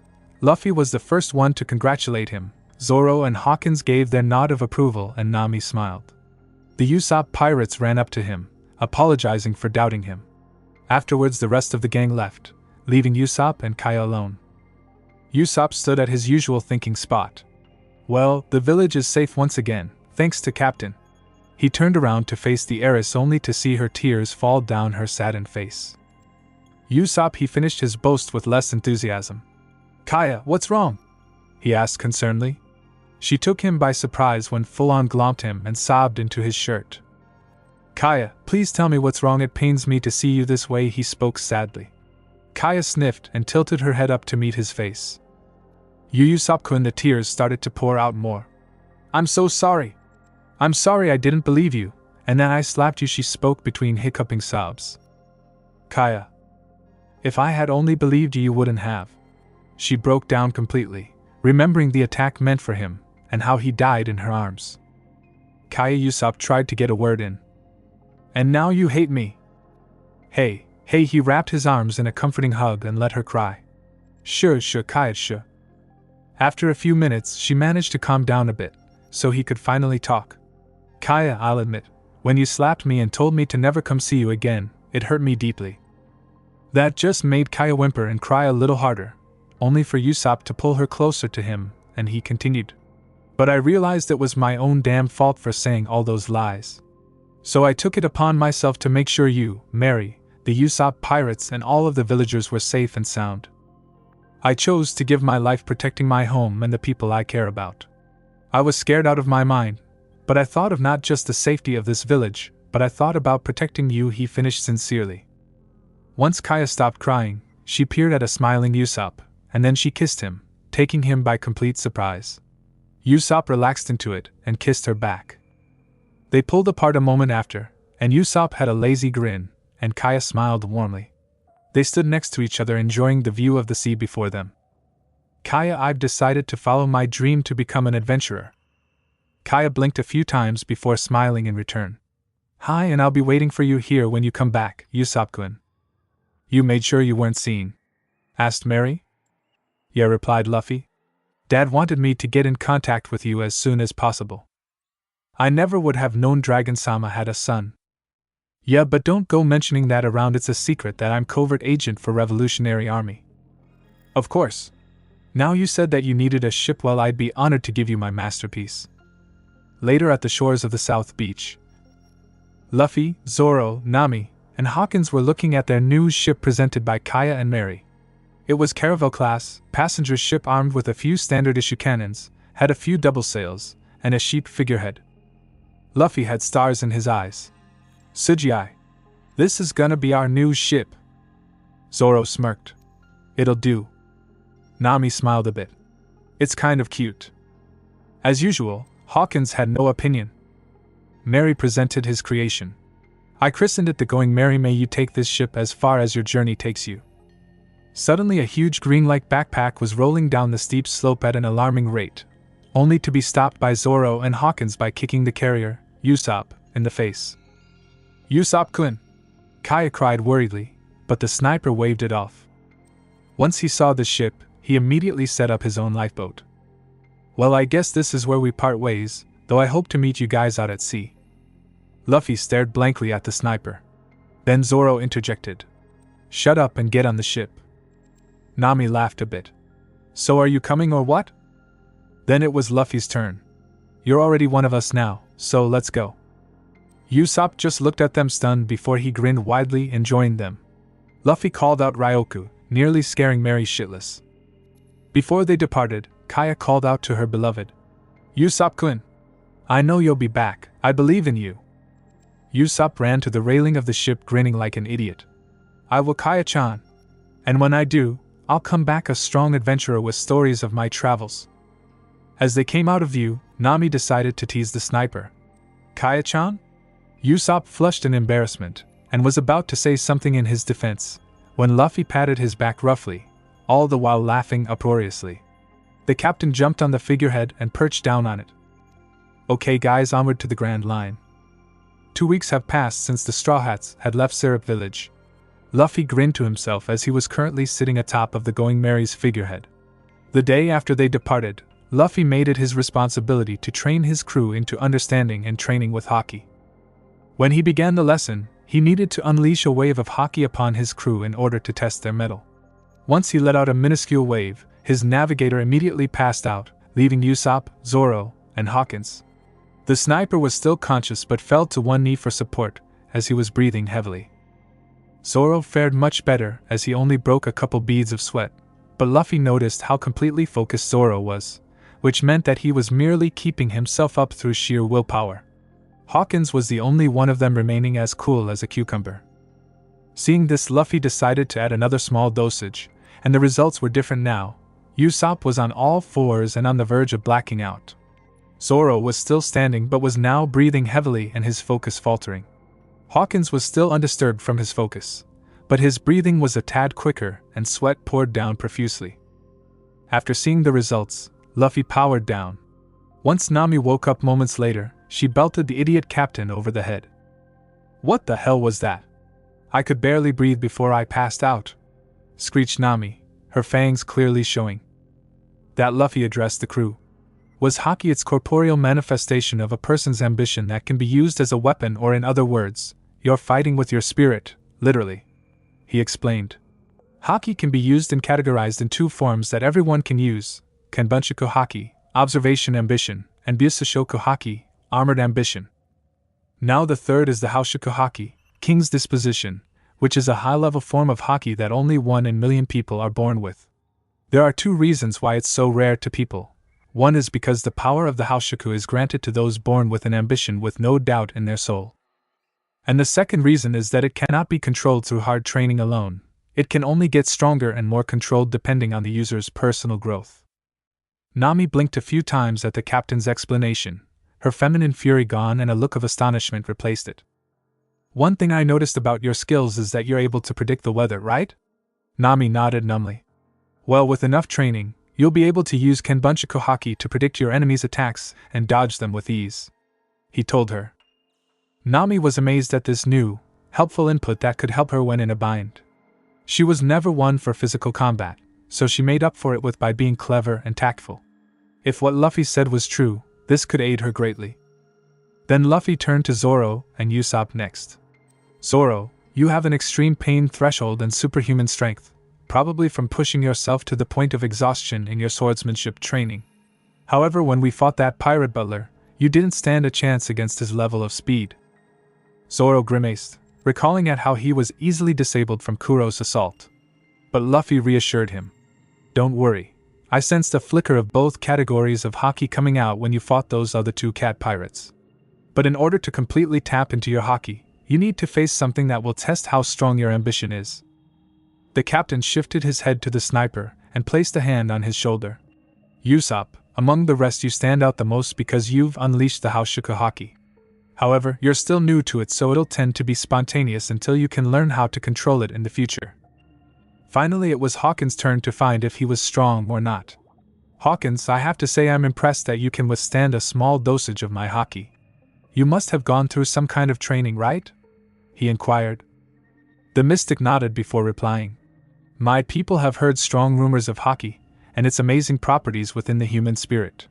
The elders tried to understand how it might have been possible to harness that technique, but all they could do was grasp at it. Instead, they went for the next best thing and performed a series of tests on acolytes to test their discipline in mind, body, and spirit. I am a result of that training, and why I became one of the strongest seers in my homeland. When Hawkins finished his tale, Luffy stared with a blank expression until his grin came back and turned his attention to the whole crew. Well, I have an idea on how to make this work. And since I have 4 crew members, I'll set you up in pairs. For a few moments Luffy thought about who should partner up with whom, until it came to him perfectly. Usopp, you'll begin your physical endurance with Zoro as well as close combat. Usopp nodded. Normally he would flat out reject at working with the vicious ex-pirate hunter, but now he seemed a lot more confident in himself and was willing to do whatever it took to realize his dream. Nami, you'll partner up with Hawkins, as he's going to use his powers to help you gather Haki around you to predict oncoming attacks from unexpected places and dodge them. The navigator paled. She was really starting to regret joining up with these pirates. Granted, they were certainly different from the usual stereotypical lot, but now she was worried about how the training would kill her.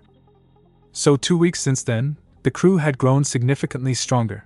Usopp was a quick learner in how to fight hand-to-hand combat, courtesy of Zoro teaching him how to keep an eye on the opponent and adapting to defending and counterattacking. Luffy took the liberty of teaching him a couple of moves Dragon taught him. Zoro also taught the sniper one-sword techniques. After a few days of his training, the marksman's Haki began to manifest itself while practicing his sniping skills. Zoro began to mimic Hawkins' habit of meditating, thinking it would be a good practice for a swordsman's discipline. Surprisingly, it worked. By clearing his mind, Zoro was able to focus more on his ambition, desperately trying to dig deep and force out his own Haki, but all he could grasp were wisps or simultaneous sparks. Nami had come along in her training as well. With help from Hawkins' meditation, she soon was able to use even the slightest flicker of Haki to mold the air around her. Then came the grueling part of her training, Hawkins coming at her with his sword and using his levitating abilities to hurl small, dense objects jetting towards her all while being blindfolded. But thanks to the results of her training, she could read an opponent's movements like a book, which was perfect to spot openings and be able to use Haki as a defense mechanism to deflect strong or heavy attacks to an extent of her own physical strength. Hawkins was more in tune to his own Haki than any of the 3, due to the trials of becoming a mystic. However, he began to notice that his premonitions became clearer, and that he could now harp people's emotions, not just read them. If anything, this training would help him achieve the first step in achieving his dream in becoming a true mystic. Luffy was pleased at how things were going. In no time at all he had already assembled and developed a small, elite crew. He became incredibly happy with the ship that was given to them as well. Being his usual childlike self, he explored every part of the ship, including the cannons. Like a child playing with scissors, decided to do some target practice. Lucky for him, he saw a large formation of rocks and fired, missing the target completely. Usopp tried this and showed the captain how to fire. Using a bit of Haki, the rock formation was destroyed in a single shot. Later, when the crew was taking a lunch break from training, they heard a loud, gruff voice call their attention. "You bastard pirates! Come out here and face me!" Luffy decided to check to see who was up on the ship. Once he made it on deck, the crew followed after him. There in front of them was a man in his 20s wearing sunglasses, wielding a sword with a considerable width. He looked pretty pissed. "How dare you try and kill my bro? You filthy pirates are gonna pay."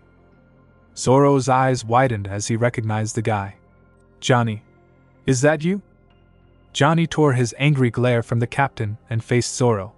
His anger disappeared when he saw Zoro, Then a grin came up to his face.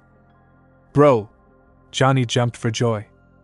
After revealing himself to be a bounty hunter, he told Zoro that his partner Yasaku was in trouble and had succumbed to the scurvy illness. Thankfully, Nami managed to cure him by feeding him limes, and Ryoka kept him in the shade with his giant head.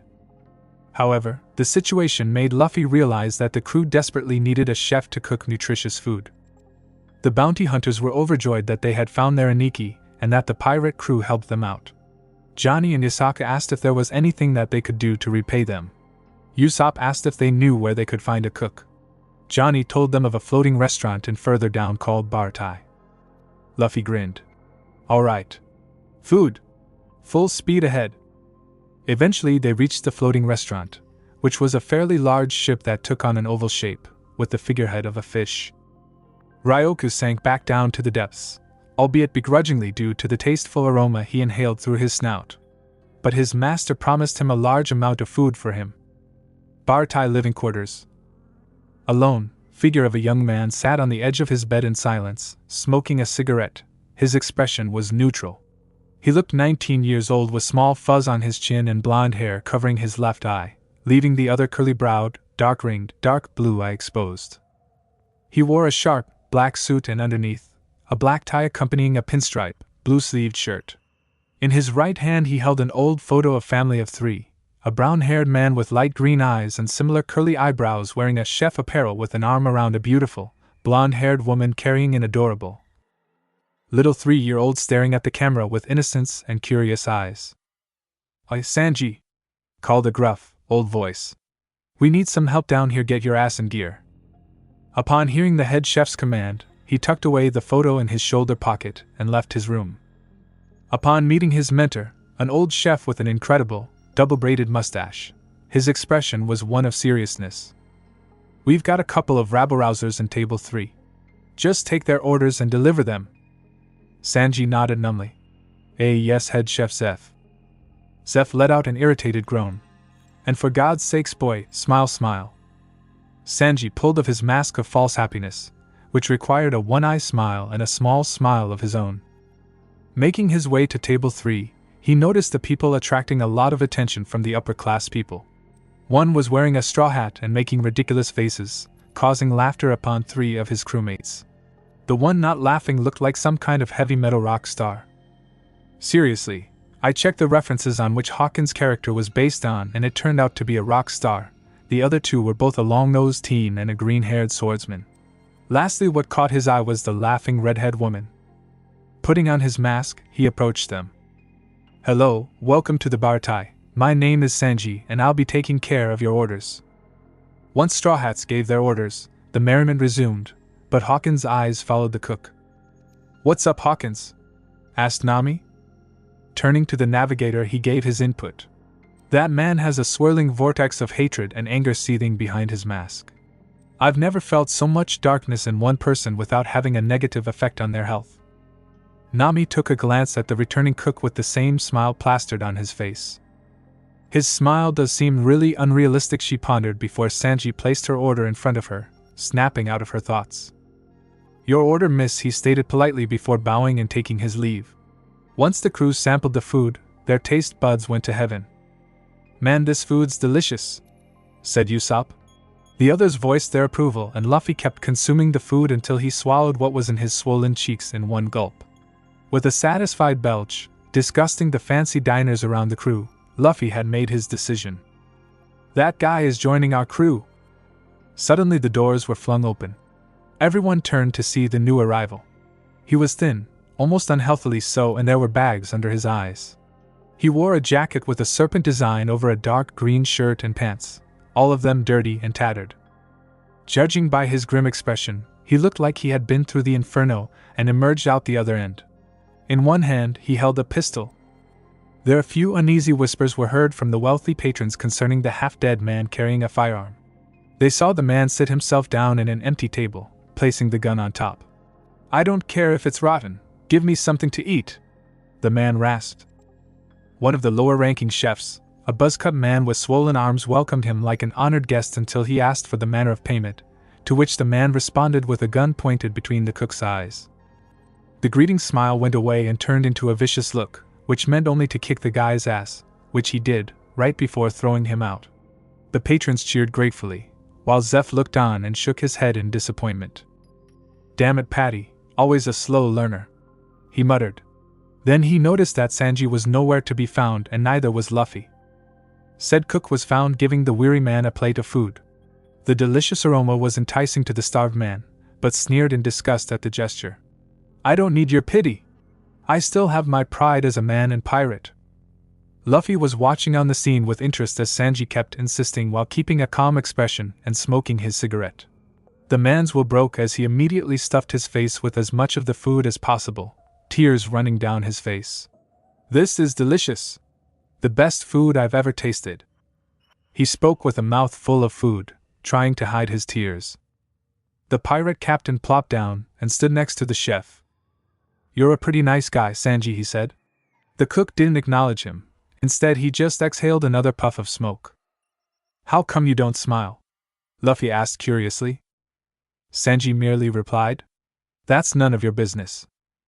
Luffy paused for a moment before speaking. "Wanna join my crew?" "No." Why not?" he whined. "I have no reason to join a pirate crew." The starving man turned to Luffy. "You're a pirate?" Luffy nodded. "Where are you heading off to?" "The Grand Line," Luffy said as if it was no big deal. The man was beginning to quake in terror. "That place is the Devil's Galley. You can't imagine the horrors in that ocean." He shuddered. Luffy just stared, clearly not listening to what the man said. Once the man got his strength back from the food, he looked a lot less weary and borrowed one of the lifeboats, and made his way to depart. "My name is Jin and I thank you for the food," he said before sailing off.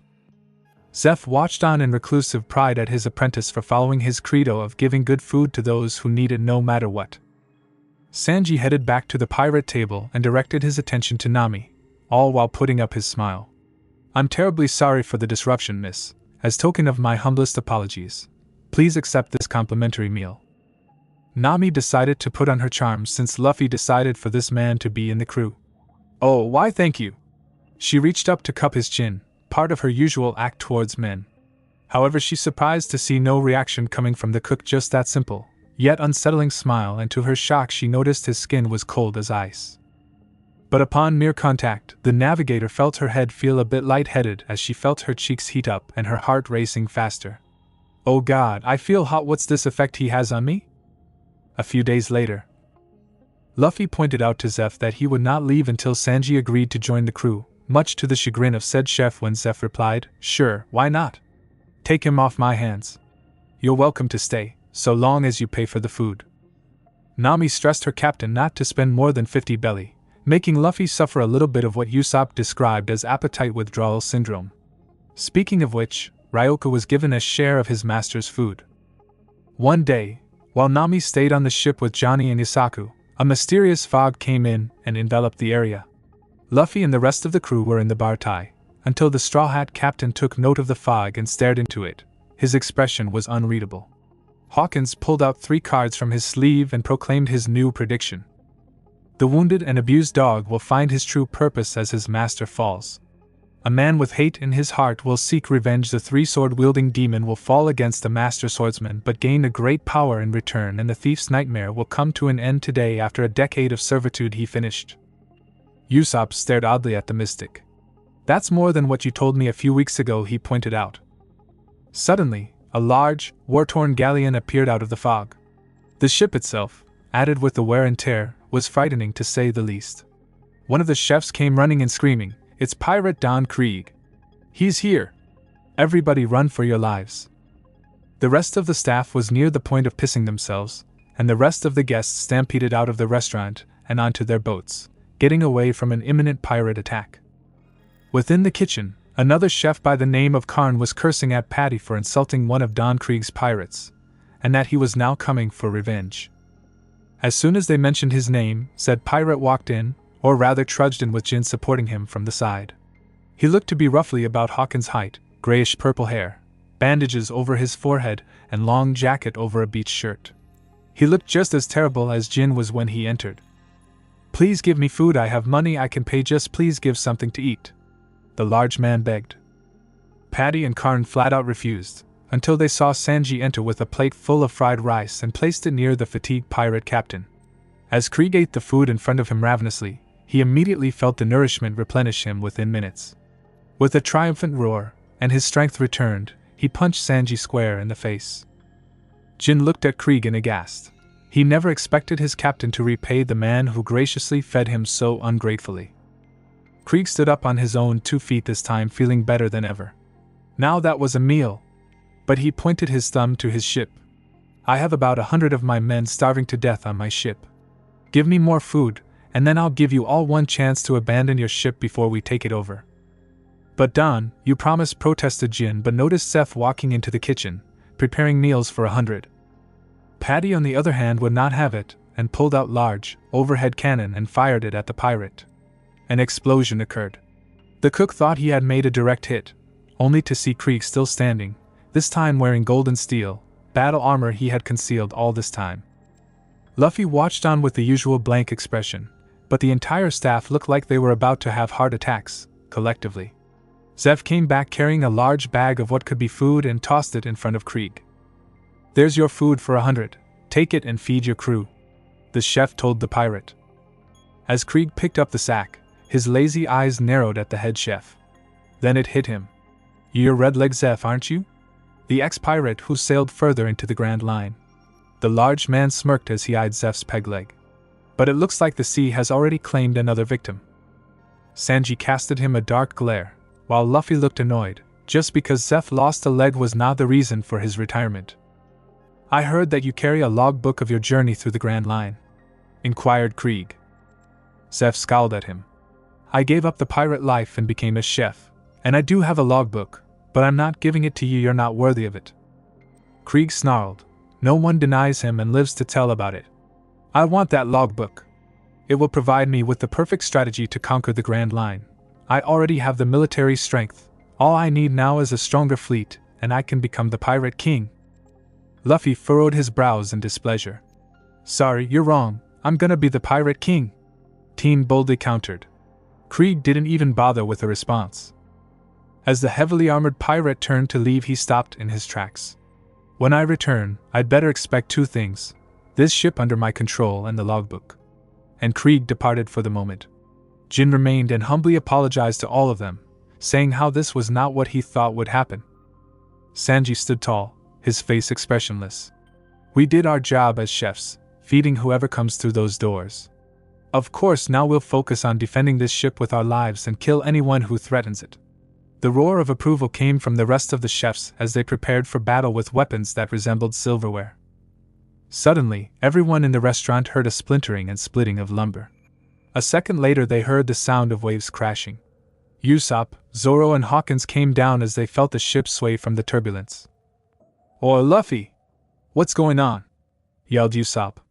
But said captain was missing along with everybody else. They were outside, beholding the damage that had been done. What happened to Don Krieg's ship? It's in pieces, blurted out one of the chefs. And it was. The large galleon that instilled fear into the people of the East Blue was in tatters. Krieg was flabbergasted. How could this have happened? He said to himself until the sudden realization hit him. Unless he followed us here. The Straw Hats and chefs couldn't help but wonder who this person was and who would follow them only to destroy them. They all began to notice Jin shaking like a leaf, his pupils dilated in pure terror. It can't be. Not again, he's sure to finish the job, damn him. Damn those Hawkeyes. He scrunched his fists. Zoro's eyes widened considerably at the last part of Jin's outburst. Hawkeyes? Zeph spoke up. There's no mistaking it, the man you just described is none other than the greatest swordsman in the world, Dracula Hawkeye Mihawk. Zoro tensed as his hand reached for Wado. A surge of bloodlust and anxiety coursed through him. He would finally test himself to see where he stood in terms of strength, and the best way to do that was to fight against Mihawk.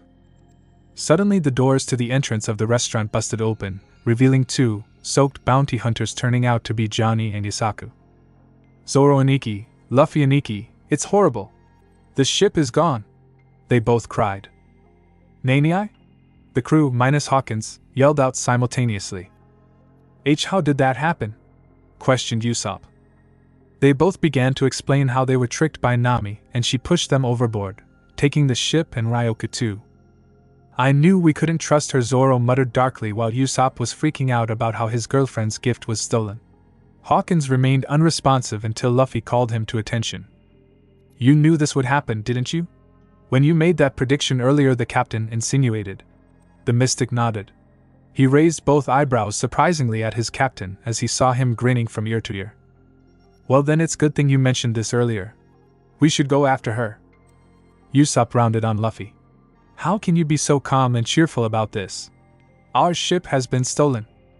Because she took Ryoka with her, and I've known Ryoka since I was a kid. If it was someone suspicious, he would have eaten them on the spot. But he likes Nami, so that means he trusts her, which means I trust Nami too, he stated in finality, his grin never faltering. She's our nakama after all. Usopp was stunned speechless by his captain's logic. Zoro planted a hand on the sniper's shoulder. Don't bother, Usopp. If it's one thing I learned about Luffy, is that once he says something that comes out of his big mouth, he means that, he told the sniper, remembering why Luffy was captain. And so did Usopp. As they both prepared a raft for Zoro's underlings, said swordsman stopped what he was doing. Usopp wondered why he did so until he saw Zoro stare out at the sea. Curiously, he did the same and his eyes widened at what was coming towards them.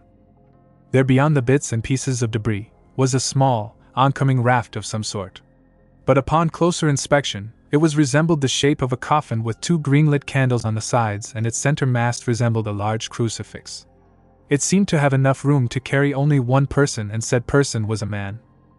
The man wore a cloak of black on the outside, while the inside was red, which the sleeves over his bare chest and plain-colored pants. The top half of his face was covered by a wide-brimmed hat with a large plume, until he raised his hat, revealing piercing, golden eyes resembling the natural predator of a hawk. His expression was both calm and serious at the same time. One of the Don Krieg pirates called up to him about why he came after them. He simply replied, for fun. That response caused the lowlife to pull out his pistol and fire at him. Mihawk only lifted an arm and unsheathed a large, curved, black sword ranging 6 feet in length. The hilt resembled much like the mast. With just a simple movement in his wrist, the sword deflected the oncoming bullet. Everyone was amazed at the skill the swordsman had by wielding such a heavy-looking blade like it was a letter opener. Zoro narrowed his eyes at the master swordsman. That's his sword, Kakutoyoru, the Black Blade Knight, the galleon cutter. He muttered to himself. I never thought I'd be able to meet him so soon, but now the time has come.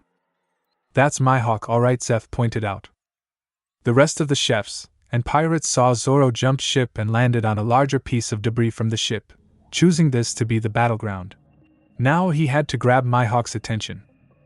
I've never seen such graceful skill with a sword that size, said Zoro. Mihawk shifted his gaze to the young Centauri user, giving him a bored look. A sword with power alone is not powerful, he replied. Zoro turned his head to see more of the torn ship pieces. I take it you used that sword to cut apart that ship, right? Of course. Zoro's devilish grin grew. It's clear to me you're the strongest. Mihawk said nothing. Zoro began to undo the bandana on his arm. I've been sailing the seas to face you. Mihawk tilted his head. What is your ambition? Zoro finished tying his bandana over his head. To be the best, he replied determinedly. The master swordsman smirked. Fool. Zoro unsheathed his swords. You've got time to spare, don't you? He challenged.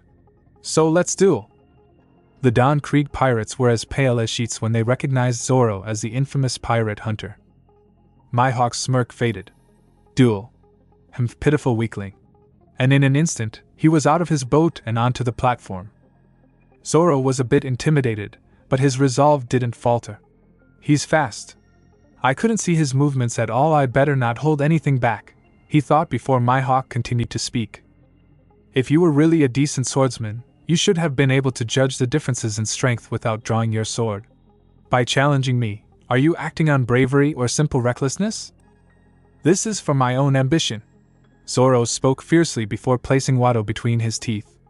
And to fulfill a friend's promise. Johnny and Yasaku tried to interfere to save their bro from getting killed, but Luffy held them back, saying that this was his dream, and no one should get in the way. Mihawk tugged on his cross necklace. To Zoro's surprise, it was a hidden dagger.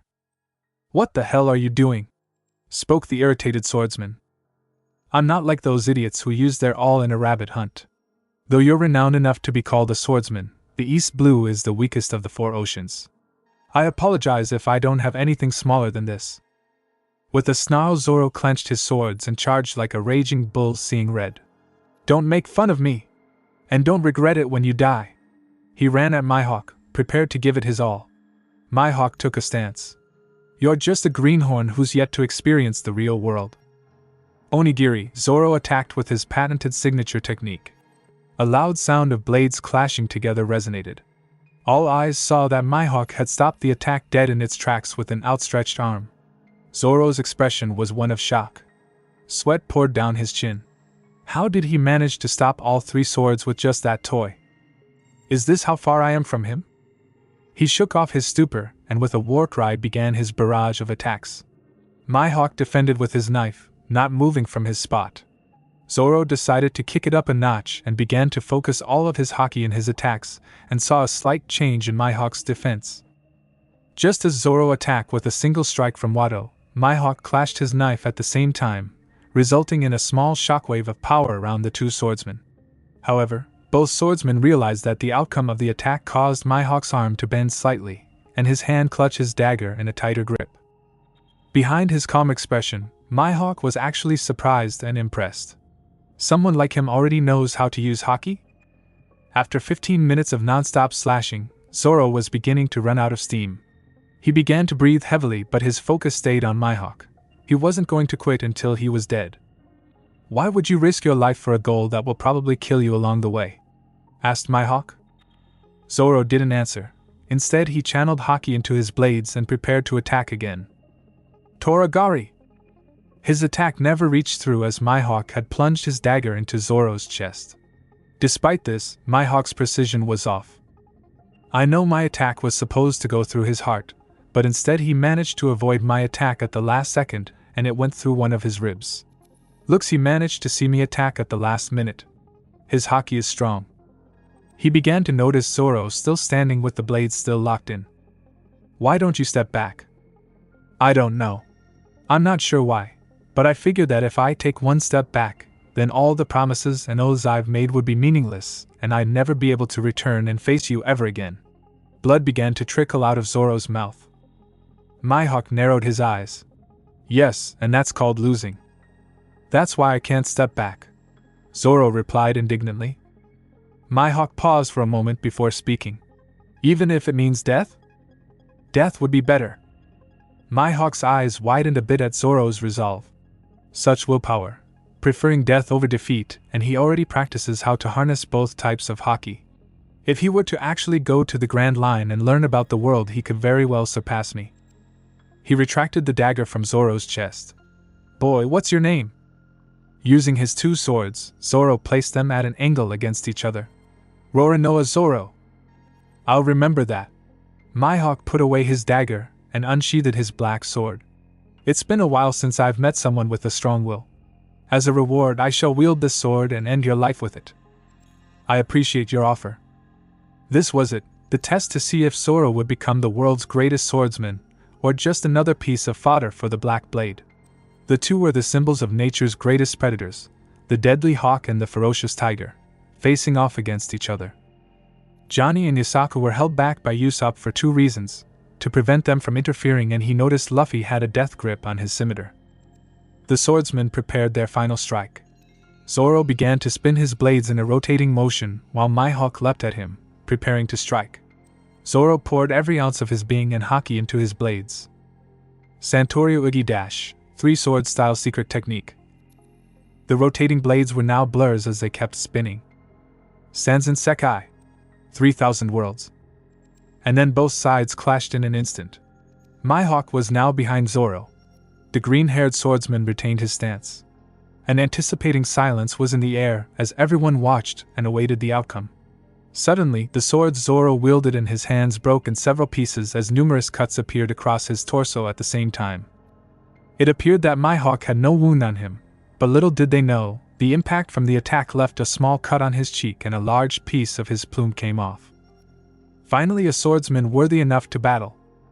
Zoro calmly sheathed Wado, the only sword not damaged, before turning to face Mihawk with arms outstretched. "What are you doing?" asked Mihawk. "A scar on the back is a disgrace to a swordsman." Zoro spoke with no hesitation in his voice. Mihawk grinned. "Well said." He responded before bringing his sword down diagonally across Zoro's torso. The blows sent him flying back and into the water. "Zoro!" came the collective cry of the Usopp, Luffy, Johnny and Yasaku. Said bounty hunters dove into the water and swam as fast as they could to reach their Aniki. Luffy on the other hand unsheathed his scimitar, and in an unseen blur he came crashing down on Mihawk like a meteorite. Needless to say, Mihawk was the most surprised when he felt an immense killing intent and Haki coming from the boy with the straw hat. He quickly retaliated with a block from his sword that resulted a shockwave 10x's bigger than when Zoro clashed swords with him, which caused most of the chefs and enemy pirates around them to collapse and fall unconscious under wrathful fury of Luffy. The piece of ship they were standing on cracked in various places. This boy is far stronger than his comrade, and he is far more adept with his Haki. I believe he has the Haushoku Haki. I'm amazed at how well he can control it. And he's reacting so fiercely because of his fallen crewmate. He had just encountered a swordsman with potential and Haki, and now this boy with a straw hat proved to be more of a challenge. Luffy began the attack by relentlessly slashing all while defending Mihawk's attacks as well as tracking his movements. The loud clang of a large sword clashing with the scimitar was heard by everyone. Their moves were barely seen by anyone except for Zeph and Sanji. With another large clash, the two sent out another shockwave. This time Sanji started to sweat a bit. What is that power? He thought. With a final clash, the two grinded their blades against each other to test who would falter in step and would take that opening. Mihawk noticed how angry Luffy's expression was. Both sides rebounded. They both stayed frozen in their relative stances, until Mihawk sheathed his sword. "There's no room for doubt in my mind. Indeed you are powerful, boy. Tell me, what's your ambition?"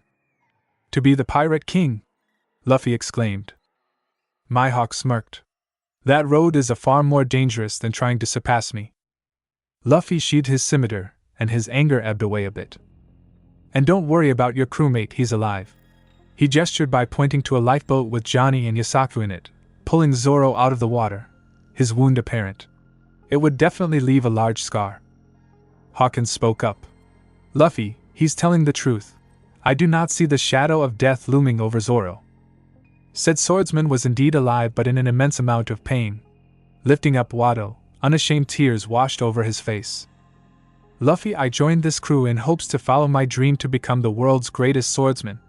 After experiencing defeat at the hands of Mihawk, I I vow never to lose another battle again. Ya hear that, Mihawk? I'm coming for you. I will take that title from you. I will become the world's greatest swordsman," Zoro roared. His Haki was starting to come out in strong pulsations. Luffy, Usopp, Mihawk, Hawkins, Zeph and Sanji began to notice it while onlookers merely stared at amazement at the swordsman's tenacity. "Is that a problem? Soon to be Pirate King Luffy?" Zoro's voice echoed in decent, strong flash of Haki. The waves surrounding the lifeboat stilled for a second. It wasn't the Haushoku as Johnny and Yasaku seemed to be unaffected by their bro's power. In fact, it served to inspire them as they also shed tears of pride.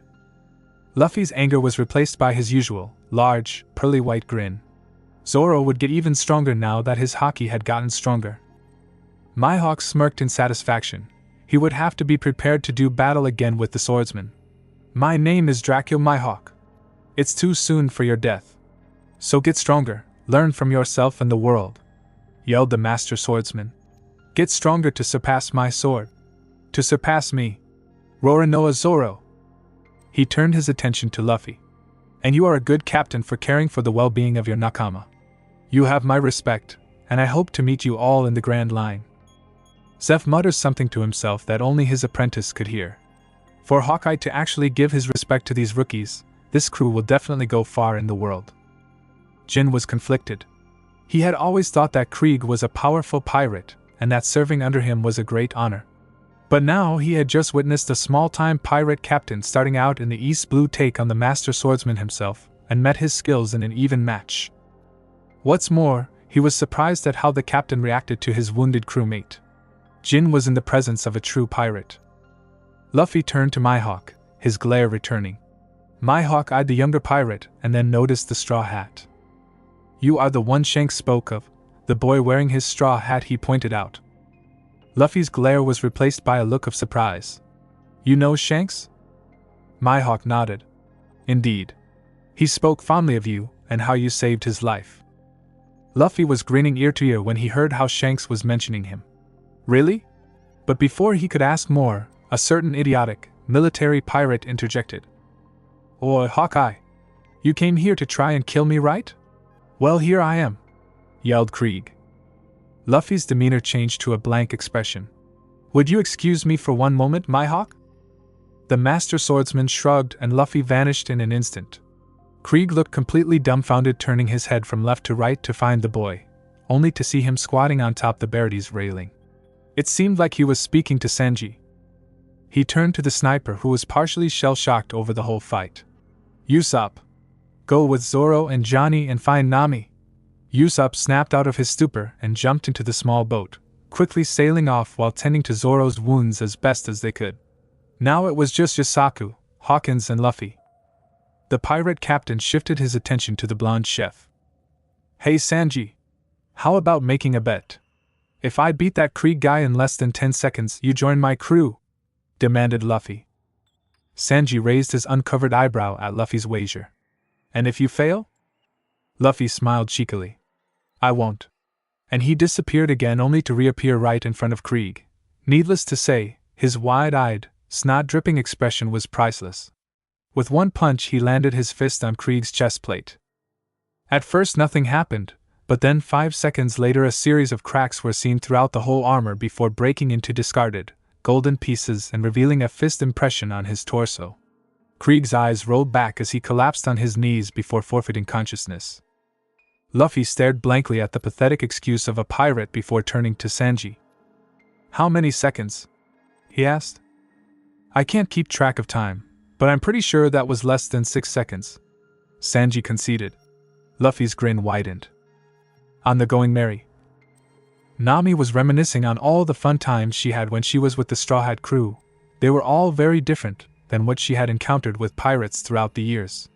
For them, it wasn't about gold or terrorizing people, it was about fulfilling their dreams. Tears streamed down the sides of her face as she remembered her adoptive mother. Belmirshi sniffed a bit. She was taken by surprise when she felt Ryoka nuzzle her gently with his snout and gently licked her tears. The Sea King let out a concerned groan. Nami laughed tearfully and hugged the sea monster. "Arigato, Ryoka. You're pretty sweet for a Sea King." The direction they headed into was the way back to Nami's hometown on Kami Island, Kokoyashi Village, where she would return to her employer whose name felt like acid on her tongue. Sawtooth Arlong. Thanks for watching this video. You really enjoy this video. Like, subscribe, and comment down below, and turn on that bell notification. Don't forget to support and follow KennyG for writing that awesome fanfic, and also make sure to comment on this story, link in the description. See you in the next video. Goodbye.